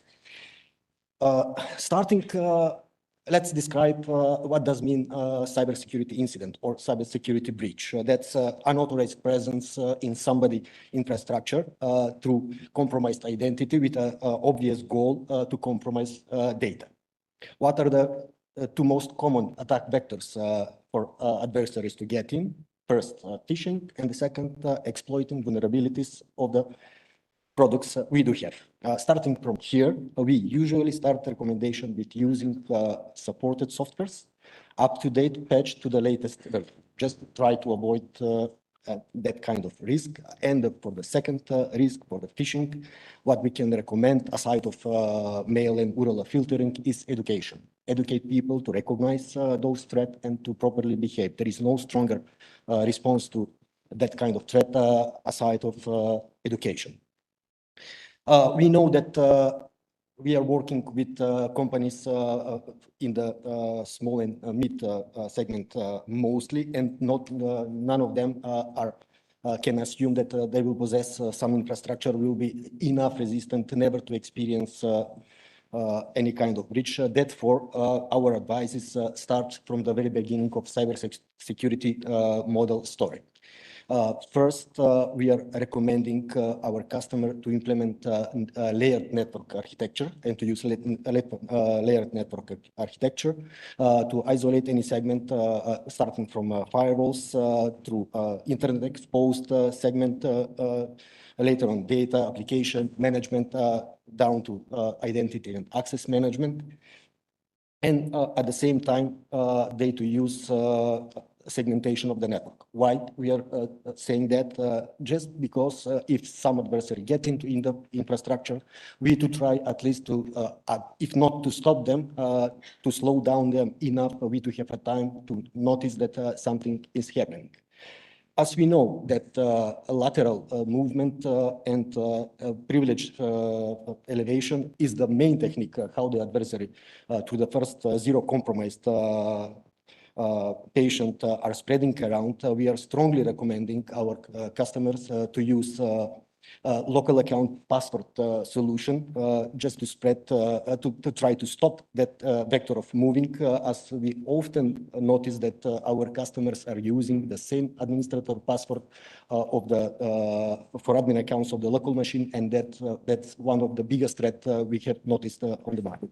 Of course, we are trying to advise our customer to take serious concerns about privilege identity management, because improper using of high privilege accounts and leaving hashes of those accounts around are also the most dreadful vector of spreading this. Since we have the end goal of the customer is compromising of data, eventually, if in case some adversary to take out our data outside from the organization, we are advising our customers to use encryption of the data in the rest as well in transit, just to assure that even if our data went out, possibility they to be used to not be much likely.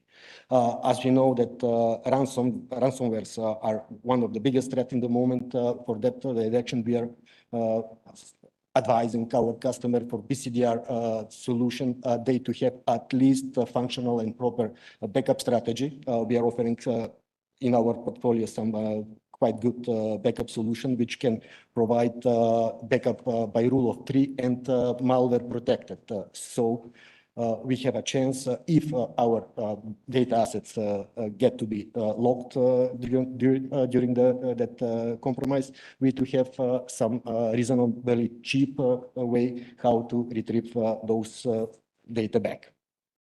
Later on, with the latest developments, introducing hybrid environments, hybrid work style of bringing your own devices within the organization. We as a company at start embrace the new model of zero trust security. We appreciate the approach only right users to have with right access to access right data with the right reason. Within model and this approach for sure we are highly recommending to the organization, especially for those who are already in a hybrid mode of infrastructure or a hybrid way of working. With this initiative, as some of the presenters previously mentioned, multi-factor authentication came back again. Not that it's a new concept, but now we do have a relatively cost-effective and cheap way to implement that. That's why when we are talking with our customers about the security story, we are always saying, if you want me to talk about security, implement MFA now, ask from today. Otherwise, we cannot proceed some functional discussion about the security. At the end, the new arrivals, the CM, XDR, ZOAR, NDR, and any kind of products which we have beyond used to use them before, now are coming in some bigger packages. Probably Senat will speak much more about that. So we are embracing by chance. We are working with Microsoft Sentinel and Defender set of products from where we are trying to benefit from those artificial intelligence and machine learning driven algorithms for threat intelligence, for advanced threat analytics, for behavioral analytics. And that's something we are recommending to our more mature customers. But we at the same time, we are noticing that to use those sophisticated tools, they need to have proper teaming and proper staffing. So it's not always just about the tools. People and processes are very important in this direction. Yesterday, we got one question posted. Is the cloud safer than on-prem infrastructure? The question remained unanswered yesterday, at least I didn't hear, but the same question is coming from our customers as well. So the answer is not necessarily. If you as an organization do have enough people, good defined practices and good tools, you can achieve at least the same level of security. But this means that you should have access to unlimited budgets, which is not the case. So whenever we are asked to use cloud or not, our first answer is go cloud. Thank you. Thank you for the excellent advices that you are giving to your customers, but also I hope that the audience picked it up and they will ring in their ears for some time because it's something that every one of us, cybersecurity depends on each and every one of us. So I hope that everyone got the message. Senat, as we learned from your presentation yesterday and from your CV, you're someone who is deeply involved in the operational side of the cybersecurity, among many other things you do. So what will be your thoughts on what lays ahead of us in the next period in the area of cybersecurity? Senat? So can you guys hear me, right? Yeah. Okay, thanks. First of all, here I see Mr. Sorry, I couldn't get your name. Ivan, yeah. So the banking sector, right? Mission critical infrastructure. Then I see Jonas here speaking about the services that we deliver, right? So again, the main thing that we are missing here is the cyber assurance. Okay. So again, can you drive a car without insurance in Macedonia? No. Can you live without a healthcare? No. But because we don't believe that car going to protect us, so we have brakes, we have airbags, which is this part of the story, right? But when assume the bridge mindset going to happen, when the car going to hit the wall, right? What will going to happen? The insurance going to step in, right? So the first thing that we need to do and we need to understand when we're speaking about the risk management, right? For the risk management, we have three things: risk mitigation, risk acceptance, and risk transfer, right? It's simple. So the first thing that we need to do, like a country, if you ask me, especially in the Balkans, is to impose and to encourage companies to get a cyber assurance. This can be service, this can be assurance, this can be anything. Okay, this is number one. Because if there is no cyber assurance, like mandatory, driven by the government, then a lot of institutions, a lot of private sectors, they are choosing cybersecurity investment like a cost. Cybersecurity investment is not a cost. Okay, that's number one. You must do it. You must pay this money, and that's it. That's number one. Number two, as I mentioned before, is that we are living in a world right now which having preparing a cybersecurity attack is very simple. Okay, you don't need to have any knowledge anymore, right? If you can just hire somebody to do it, or you can just buy the tool yourself, right? And you can take the World Bank down because he didn't get his loan, right? This can happen in this world. So again, when we are speaking about assume the bridge mindset, of course, like a companies, we're going to invest in process technology and people, as Jonas said, right? And then, when we are speaking about the technology and the services, then we are touching this, very, delicate question about the cloud and about the on-prem, right? I always asking them private cloud or public cloud, okay? So when we are speaking about the cloud, there is two kinds of clouds, right? So for that reason, I mean, again, I'm going to, before starting to speak about the process technology peoples, before we are starting to speak about what kind of defensive technologies we're going to implement, we need to ask one thing: what is our responsibility individually, like individuals, like a private sector, like a public sector, and what has been enforced us by the government, by the regulatory, by the rules to be able to protect this information. So for that reason, again, I still believe that a lot of things can fix in countries where we call it like emerging countries, like where the development is very fast, right? So again, imposing this kind of cyber assurance services, okay, by the law, can fix a lot of problems. Okay, that's number one. Number two, what is coming, as we all know, what is happening with AI, right now, is really dangerous. Okay, from both sides. Okay, from the privacy perspective, from the cybersecurity perspective, and also from the job perspective. Okay, a lot of jobs going to be obsolete, and it's starting to come right now, more and more. So for that reason, like a country or like a region, let's put this way, right? Also like Mr. said, we need architects. We are really good, builders. We know how to build the stuff, but we need somebody to drive us, right? So again, when we are speaking about this AI, we need to be the builders of AI, okay? Because the AI going to replace a lot of people who are not building the AI, right? So this is really important, and this starts by the education, by awareness, by the institutions like AmCham and stuff like that, to impose more and more young people to go to the AI side of the business. Speaking about the finance, because we started from the finance, which is fintech, right? Which is hot topic today, right?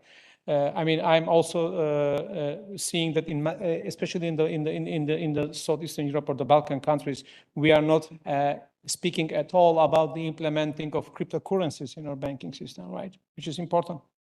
That's number one. The world is going that way, so we need to have this trend with us because cryptocurrencies are less volatile from the risk perspective. Yes, it's a gambling. You can bet on something, right? You can invest on something, but there is no cybersecurity attack that can affect cryptocurrencies. Okay, it's really, really low the chances of getting affected. So that's another point that I want to make here. And at the end, yes, I don't want to steal too much time, just repeating the same things, right? So whatever we're going to do, whatever we are putting in the place, we need to know one thing. Sooner or later, we're going to be breached, okay? We used to say there is two kind of motorbike drivers, right? The ones who fall and the one who are going to fall, okay? So for that reason, this is going to come. And cyber insurance is the first thing that we need to think about, and the rest other things, okay? Yeah, that's my opinion Thank about you. especially the fintech and especially about what Mr. Jonas said, like vendors, services, system integration companies, products, wherever it is. I think the cyber insurance comes first. Thank you for stressing out the awareness and the assurance that we need to take care when talking about the cybersecurity. Let's continue with Branko. In your current role of supporting the public sector with the digital transformations, what are the issues that they should be expecting in the road to digitalization, especially when we talk about the cybersecurity? Senat, will you turn off yours? Okay, thank you. So I'm going to answer that question in two ways. And first, I'm going to talk about the Balkan way, and then I'll talk about the United States, because that's where I had a lot of experience working. So in the Balkan states, it seems to be that we are moving towards a more proactive or an integrated cybersecurity programs. Each of the laws that I've read from the different countries are talking about the formation of a central security agency with some sort of a legal framework and some sort of standards to be able to accredit systems before they actually move to production. At least that's the hope, and that's the way it read. So that's the first step towards moving and establishing an effective cybersecurity program. I know there's more investment that needs to happen, but that's a big step forward. And another challenge or something that I see in the public sector, but also the private sector in the United States and here, is a shortage of cybersecurity professionals. That is a big threat because we're not going to have enough people, in about 10 years to protect our organizations as they should be. And so we need to invest more in education and gaining interest and awareness of cybersecurity careers amongst our youth. I know my sister's son, he's 7 years old. He's already learning programming and some sort of cyber. So in the United States, so you need to start early and move on towards that career path. I also think that in the United States, retaining cybersecurity professionals is easier because their pay is commensurate with their skill sets.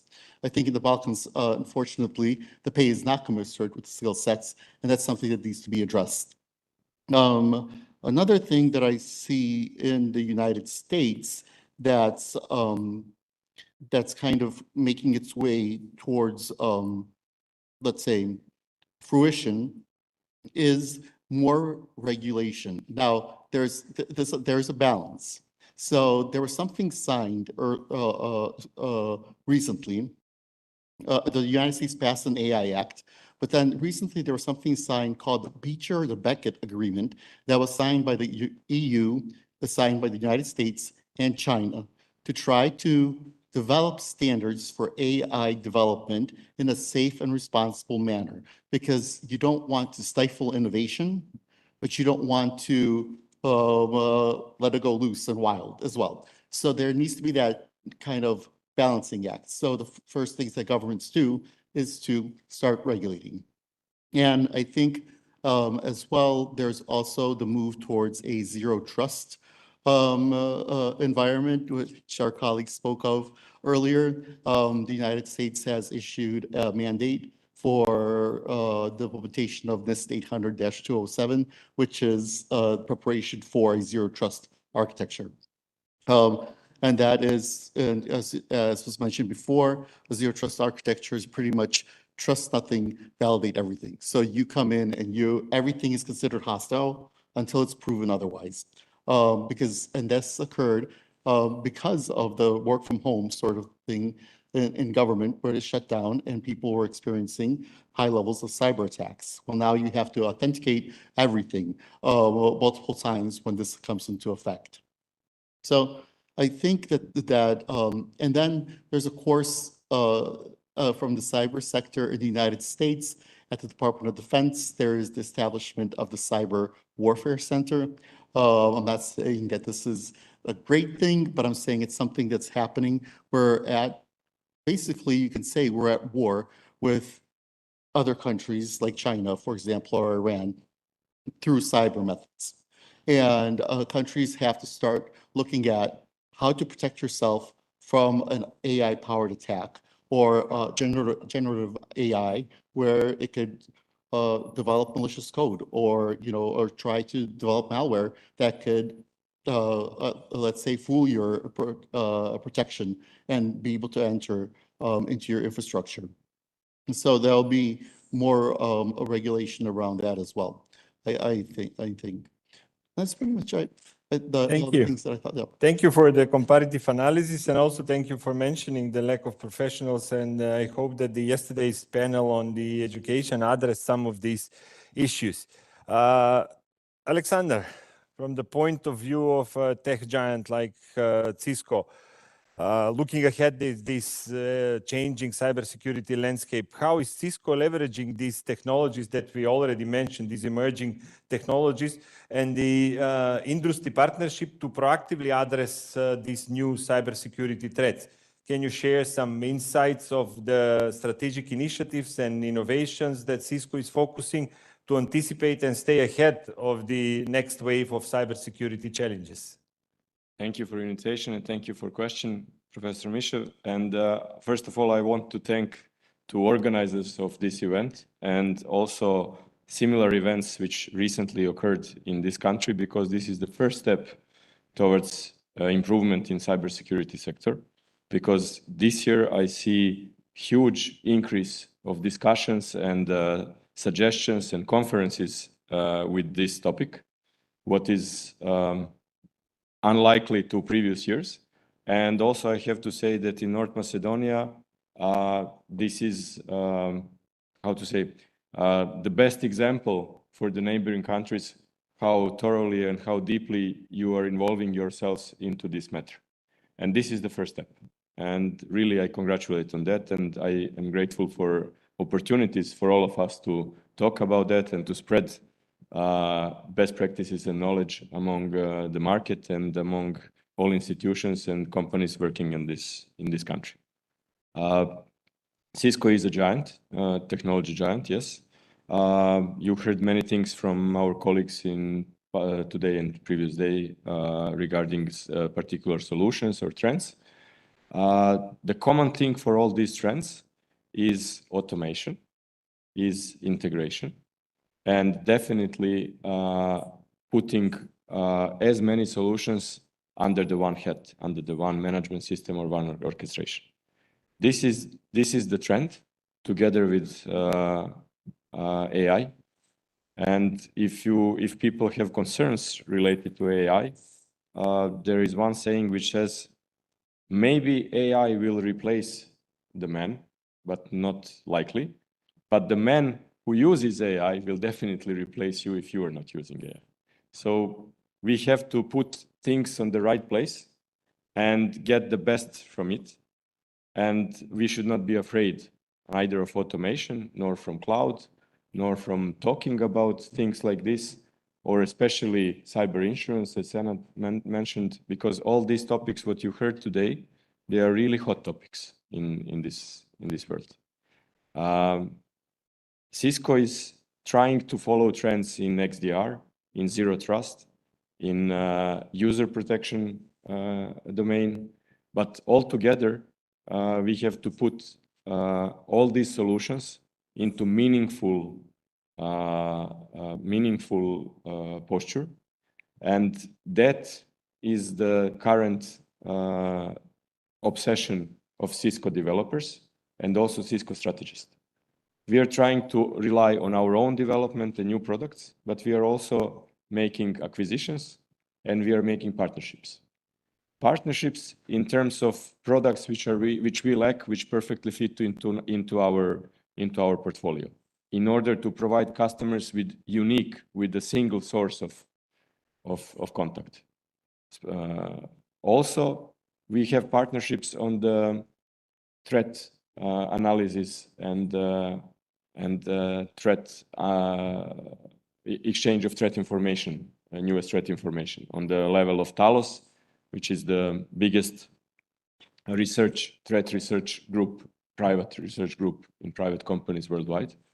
And we exchange information gladly with everyone else who are working in the same domain, because you alone cannot do anything. Cloud, yes, definitely cloud is trend because of lack of people. Should we be afraid of cloud? Depends how do you use it and how do you rely on it. First of all, many prejudices regarding cloud are wrong. If you already have Office 365, you're in cloud.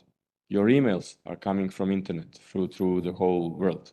Your web inquiries are going to cloud for search engines, yeah, to help you.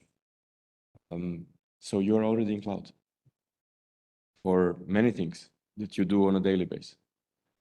What can be provided to cloud, that's something else. But some things are already there.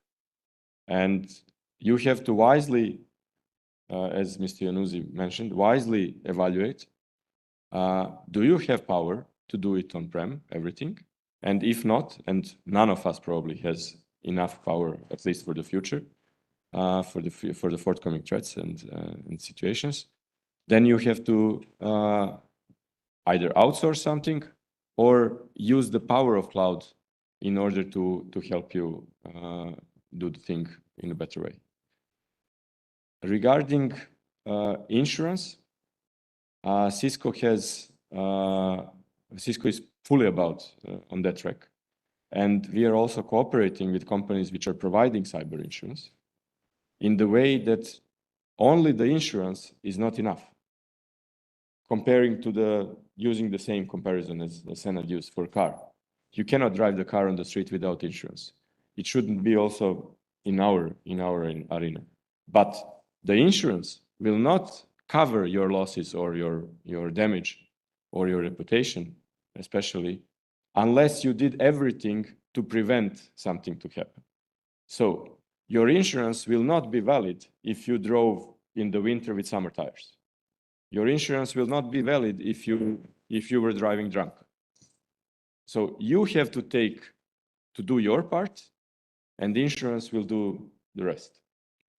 And regarding the insurance, Cisco has special services for incident response and incident prevention, either retainers or emergency services, which you can use, and that can reduce your part or your premium for the insurance. So you are showing that you did everything in order to protect yourself and your company and to do the proper remedy if the breach happens. Because we have to work on two tracks, protection and be ready for remedy for the breach. In parallel, these are not separate things. This is one thing which has to be done in parallel on both tracks. When I say partnerships in terms of products, Cisco is aware that we don't have everything, but we have a really large portfolio. And I think we are not the only vendor who thinks in that way. I think everybody realized that having point solutions is not the proper way, because you will need as many people as solutions, if from different vendors, or you will overload your people. I don't want to run the poll in the room, how many of present people in their companies have more than 3 persons in security in the company. But no vendors and no system integrators, please. But it's hard. It's hard. And if one is on vacation or sick, the other two have to do the load sharing. If one decides to leave, or if you have a breach, or you have to work in shifts, if you are working 24 hours per day, then what?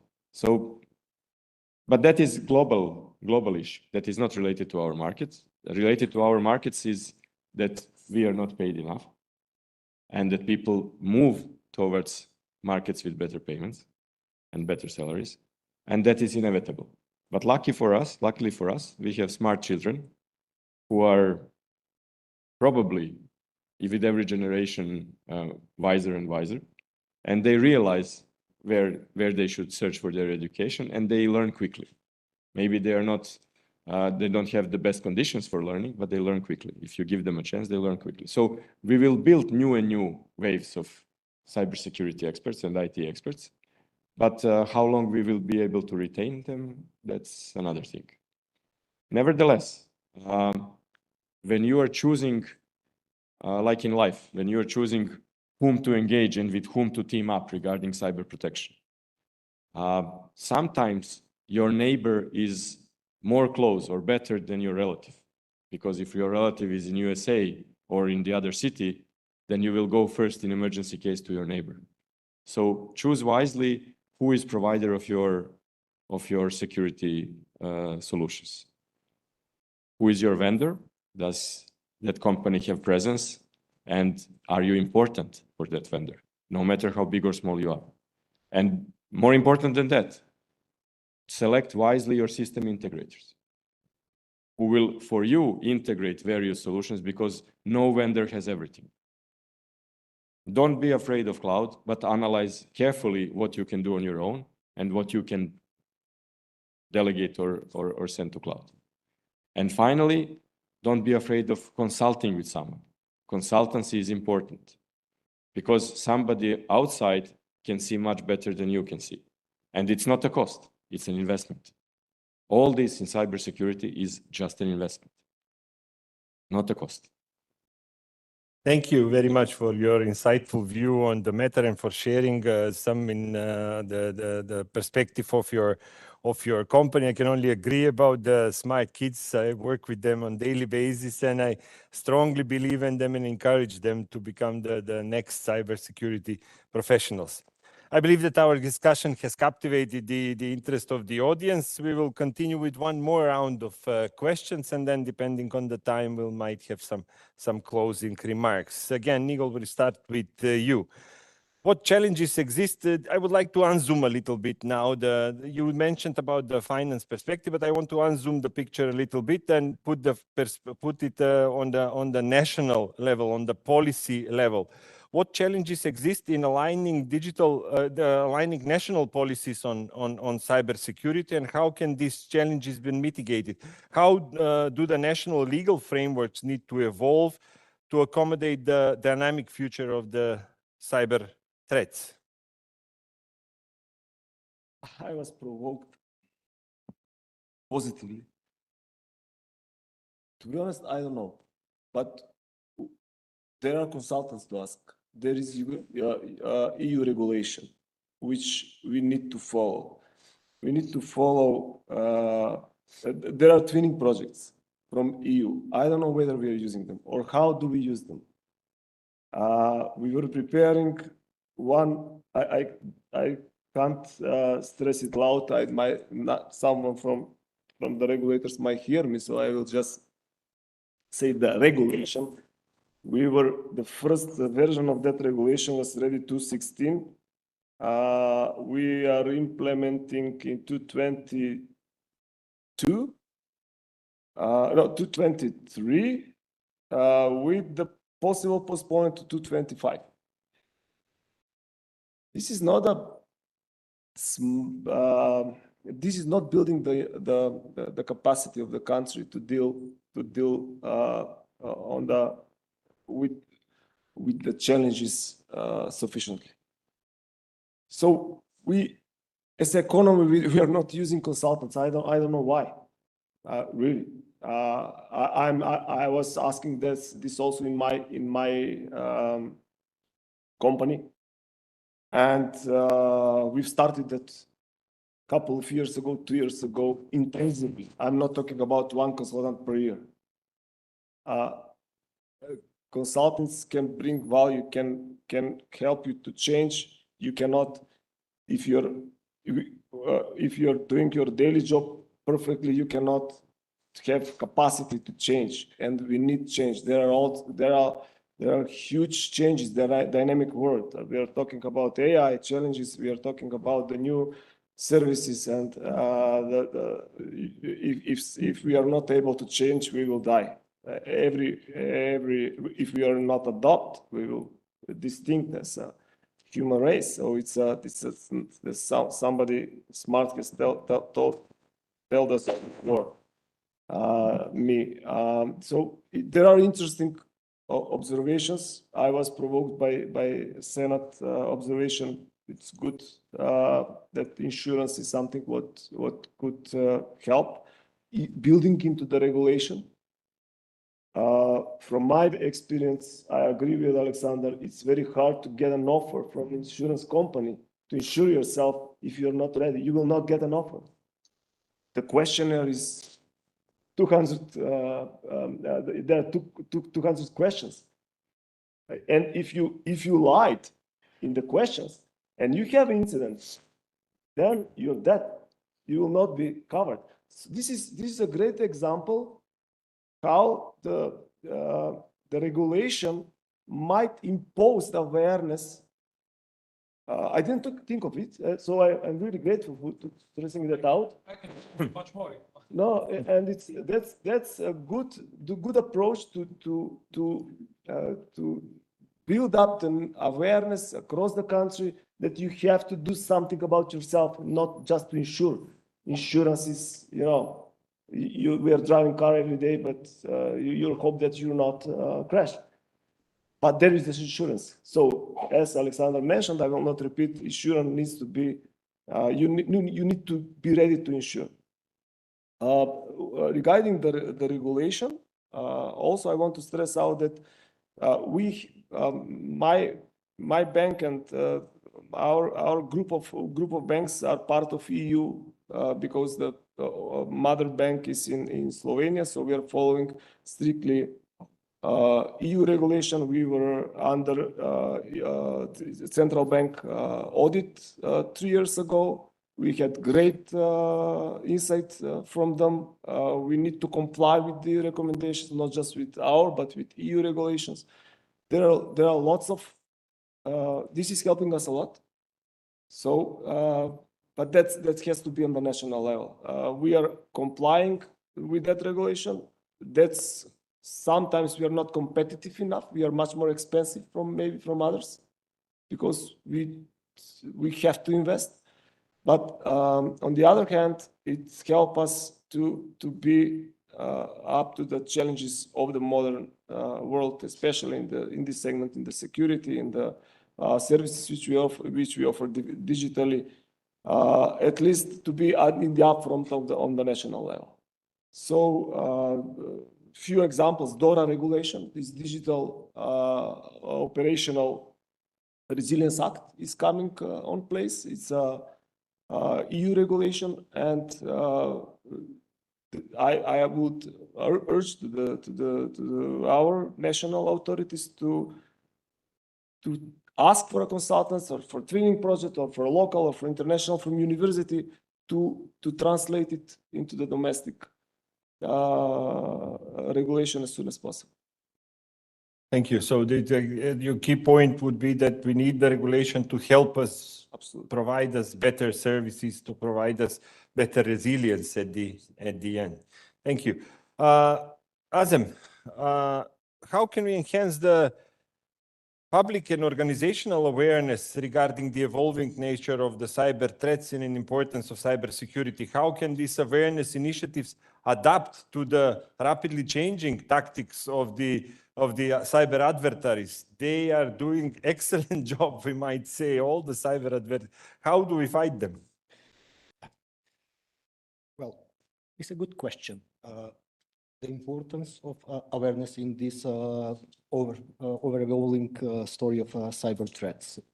So I'm recalling yesterday's speech of the Minister of IT when he mentioned about some report he had received about 250 pages written about the misuse, about the young people, victims of online of crime in cyberspace. The second thing I can point mostly to the organization is they to take a look at the yearly Ponoman Institute reports, which are coming sponsored by IBM. Kudos to IBM, by the way. Where we can find information about the current average costs of the bridges coming from cybersecurity incidents, which still state that $4 million is the average cost per incident, and also pointing that the organization who have tech awareness on time, reflected in proper incident response plan, are making not just avoiding some of the incidents, but making savings of up to $1.2 million per incident. This kind of conferences probably is the place where we can exchange some ideas and raise the awareness, not just because of the conference itself. We have wonderful people here, but during these 2 days, these thoughts are echoing around via the online medias. And really, it's a pity that we are not using the online and social medias to raise this awareness later on. If you allow me, I would like me to speak a little bit about IoT, AI, and quantum computing topics, which I was pleasantly surprised mentioned in the SEAT's presentation earlier, and the impact which are coming with them. Why IoT? If I may ask the audience, have you heard about Mirai botnet? How many of you have heard about Mirai botnet? Probably very little. Since 2016, an army of botnets was formed by IoT devices and used to attack, by DDoS attack, numerous organizations worldwide. Today, we do have 15 billion IoT devices around, and we are not noticing. The devices who are not by design with a quite high security attention, because who will get the interest from my fire alarm? Who would like to attack? But this number of devices will multiply, accelerate, multiply in the following years. For comparison, we do have around 1.5 billion PC-like stations as a base for mobilizing in these DDoS attacks. We will have probably about 100 billion IoT devices, and that's something that should be considered on time. To not speak furthermore about the impacts which can be caused to the type of devices who are medical or taking our safety on time. Artificial intelligence is dramatically changing the way of how adversaries are doing their job. So as Senate already mentioned, we are using ChatGPT to help us or to program instead of us, but also bad guys do. So the malwares who were developed within the weeks, months, sometimes years, these days can be developed in a matter of hours, days, maybe weeks. The anatomy of attack will be changed as well. We will see probably quite soon the outcome of this approach. Next, I mentioned in the previous elaboration the phishing as one of the main vectors. Now, still, we do have some options to educate people to look at some lingual errors, about some missing of contexts. The phishing is not always a spear phishing. Mostly, it's just a phishing white audience. But now with AI tools, the context and the lingual error will disappear. So it's a question, how are we going to find some new elements, some new arguments which can be used to teach our people how to recognize and to behave in this kind of threats. Next, coming from AI, deepfake. Deepfake is progressing so fast that quite soon, probably, when we're going to talk about identity theft, we're going to not be talking just about digital theft of digital identity, but also the theft of virtual appearance identity of the live people attending to the live meetings. So that's something we should consider as well. And at last, quantum computing. It was already been told that there is some big risk, especially against the public key infrastructure. So I would say against asymmetric public key infrastructure. Somehow symmetric key systems are still safe. We are in dilemma, is the threat real or not? The threat is still not real. So we do have probably at least a decade to be safe. Since the estimation are telling that the really danger and effective quantum computer who can jeopardize all our public key infrastructure need to have 2,000 functional qubits. But having in mind that IBM is working with superconductor technology, error correction is taking a lot of that. So they need to develop a computer with 200,000 qubits to be able to decrypt all of our public key infrastructure. Luckily, national institute of standards already have released 4 new quantum-resistant algorithms, so we can start considering in that direction. But still, even from today, the threat of quantum computing is not denied.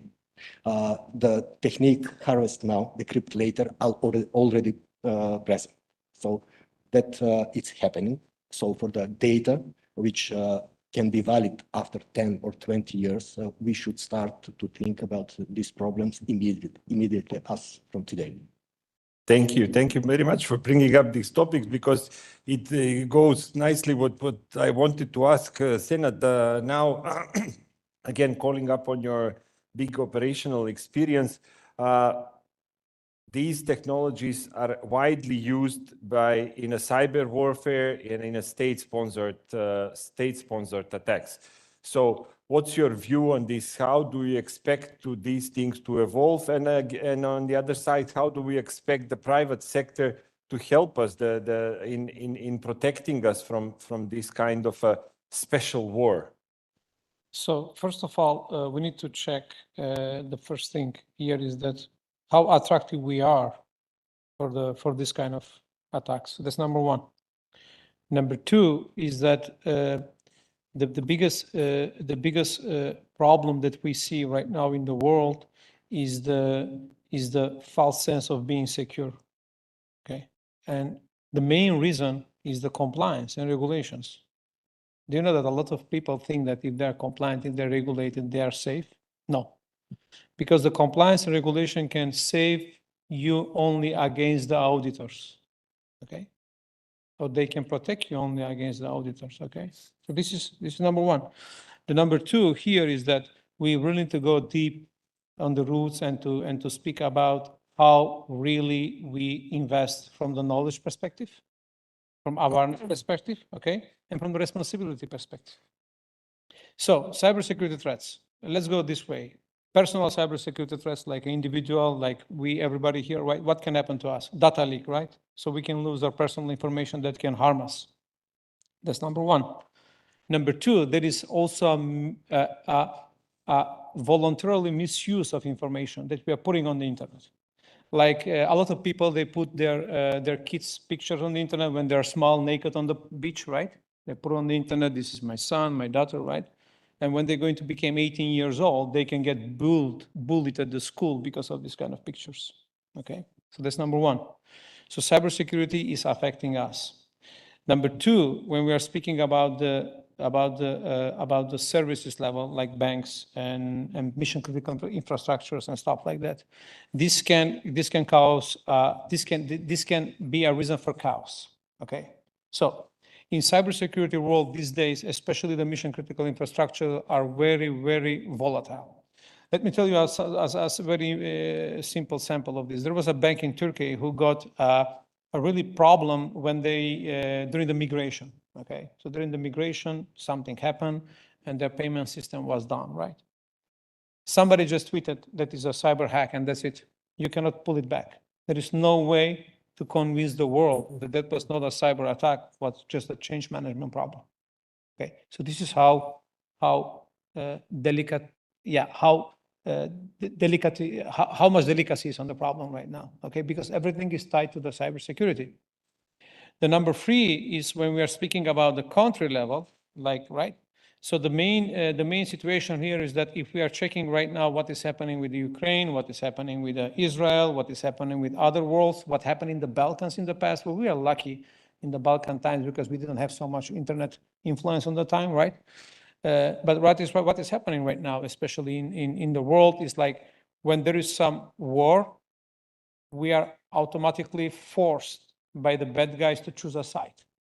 And if we are not choosing a side, they can actually, punish us.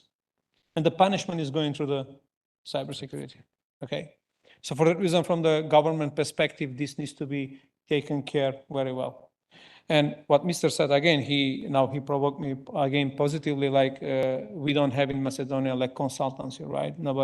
We don't have consultants and stuff like that.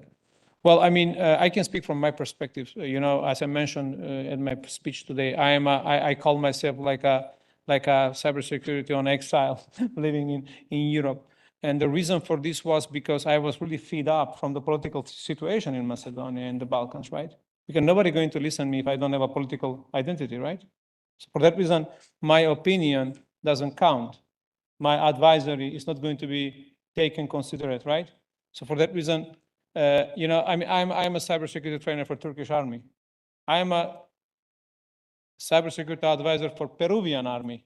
So they found me from Turkey and from Peru, but my home country couldn't find me while I was in Gostivar. Okay. So again, if you want to change something, we need to leave cybersecurity to the professionals, not to the politicians. That's number 1. And this is affecting the banks, it's affecting the vendors, it's affecting the public sector, it's affecting the private sector, and it's affecting the young people who we are hoping that they're going to do something with AI machine learning, right? So for that reason, again, when I'm seeing, what we can do like a nation like Macedonia and what we can do like a Balkans, because Balkans, we are not too much different from each other, right? We share some similar things, we share the same food, by the way, so that's really important, so again, the main problem here is we are losing a lot, people. I'm not the smartest one. Okay, I was just the most brave one to take a decision and to leave everything and to go. Okay, there are a lot of smart people and more smart people than me who are trying to fight the system here. People who are going to leave someday, etc., etc., and that is affecting everything what is happening today. Believe me. You guys mentioned that there is no people. One cybersecurity, right? Two cybersecurity guy. Yes, because they don't want to be in a place where their knowledge is going to be measured by their political side. Okay. So that's what I wanted to raise a little bit here, especially to be advocate of the young people who wants to go in cybersecurity, but they are afraid that they are not going to be listened someday. And ChatGPT and AI and stuff like that.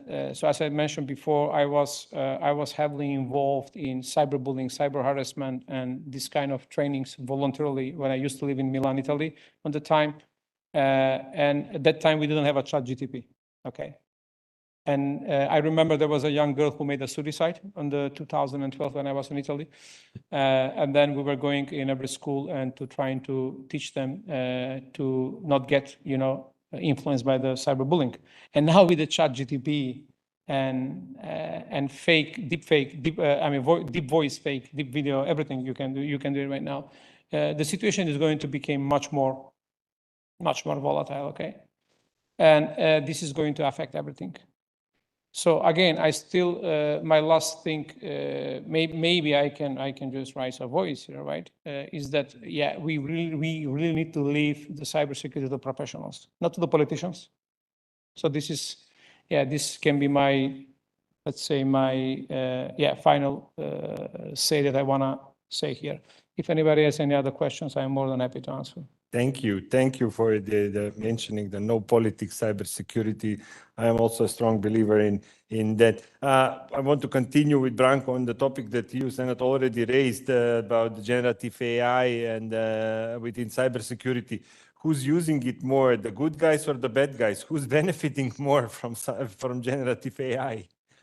that's a good question. And if I were to venture a guess, it would be the bad guys versus the good guys, right? Because, and I also wanted to, first off, thank you very much for bringing up the subject of consultants in the Balkans, because that's something that I'm struggling with as well. It seems like there's no understanding of what a consultant is supposed to do, that it's already figured out. And I think that's changing a little bit, but you know, sometimes you need that extra external expertise in order to be able to make a change.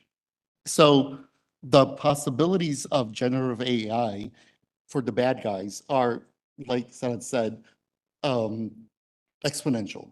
You can actually mimic let's say, for example, for banks, you can actually attack a bank using generative AI that will impersonate a person looking just like them, using their keystrokes to find out what their PIN is. If they're called for verification, their voice sounds exactly the same. So it's very dangerous. And I think that's one of the generative AI, that's one of the risks, is that people's impersonating people is going to be much easier, and it's going to have much more a bigger damage than what we have now. I also think that, you know, people, they also use generative AI, the bad guys, they can create malware, they can create other types of security attacks that are undetectable, or can trick that could trick the protections of your infrastructure and actually get into your computer. Of course, it'll still hopefully come up because you're protected, but it's now going to be a little bit harder to do the intrusion.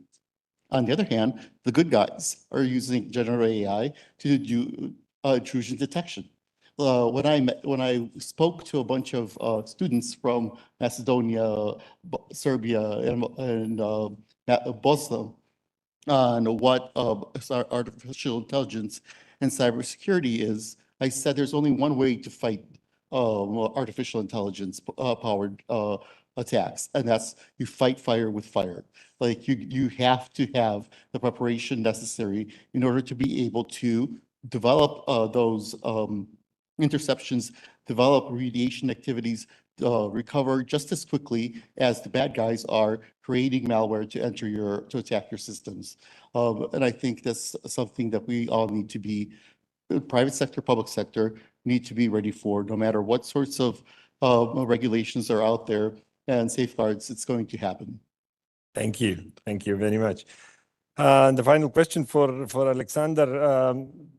Tisco is investing a lot of innovation on one side, but on the other side, we are mentioning all these technologies that are beneficial to both sides, to the adversaries especially, and we mentioned the need for regulation and everything. How will this affect the innovation? How will this keep this very delicate balance between regulating, closing, but on the other side, opening and innovation? There is a balance, and there has to be a balance, but like we were talking about the streets, insurance for the vehicles and for drivers works only because everyone are insured. And it works also thanks to basic rules that everyone has to respect. So certain regulation has to exist. But we should not wait for the government or for the regulators to protect us or to regulate the market, and then we will be safe. We have to start from ourselves. Cisco will not stop innovation. Cisco will follow the trends, but because whatever bad guys do, we have to have countermeasures. And we have to be one step ahead if possible. So we will work on zero trust, because that is the basic thing. We strongly advise all companies to go back to basics, to protect yourselves immediately. If you don't have web security, start working on that, because you can implement DNS security within a couple of hours. If you don't have email protection, and 90% of scams and phishings are coming from email messages, start implementing email security solution. And please don't use open source. Each software is worth up maximum to the limit of money you paid for it. So don't go for cheap solutions. Third, I hope you already have firewalls in the companies, but definitely you should also protect endpoints. For endpoints, you need weeks. For email security, you need a couple of days. For web security, you need a couple of hours. And for zero trust, minutes. For serious solution, maybe, or complex companies, and then we can talk about microsegmentation, then we can talk about data center protection and everything else. But these things, what I mentioned, are easy to implement, not expensive per employee or for the company, and don't wait for government or regulator to bring you security. Vendors will definitely work like Cisco on innovation. Vendors will, if they cannot innovate or develop something quickly, they will acquire another company or a startup which is faster in that. So we will continue growing internally. We will continue having external exogenous growth with acquisitions. We will, if we don't have possibility for one or another, we will team up and partner with other companies on the market, definitely. But we also count heavily on local companies and system integrators who have to bring vendor solutions to the market and who have to take care about customers. Customers on their own definitely don't have enough people, so you have to rely either on system integrators and vendor partner companies, or you have to rely on outsource or cloud. But as Mr. Davchevsky mentioned, not a single vendor, not a single cloud can help you if you don't know what you really want to do, to protect and how. So you have to have a vision, you have to consult with people who can, as you said, zoom out and give you wider perspective or bring you best practices from other markets, because we don't need to invent hot water. And finally, don't run away from asking directly people who already implement something about their experiences. Thank you very much, Alexander. And since we already reached our time slot for this final presentation, I would like to thank all the panelists for their excellent and insightful contribution, the audience for being here, and of course the AmCham for organizing this conference. I hope to see you all next year, and I hope this AmCham will turn this into a traditional event. Thank you. Thank you all for your sharing your valuable insights. With this, we would like to officially close this year's edition of the Digitalization Conference. We are so glad for being here with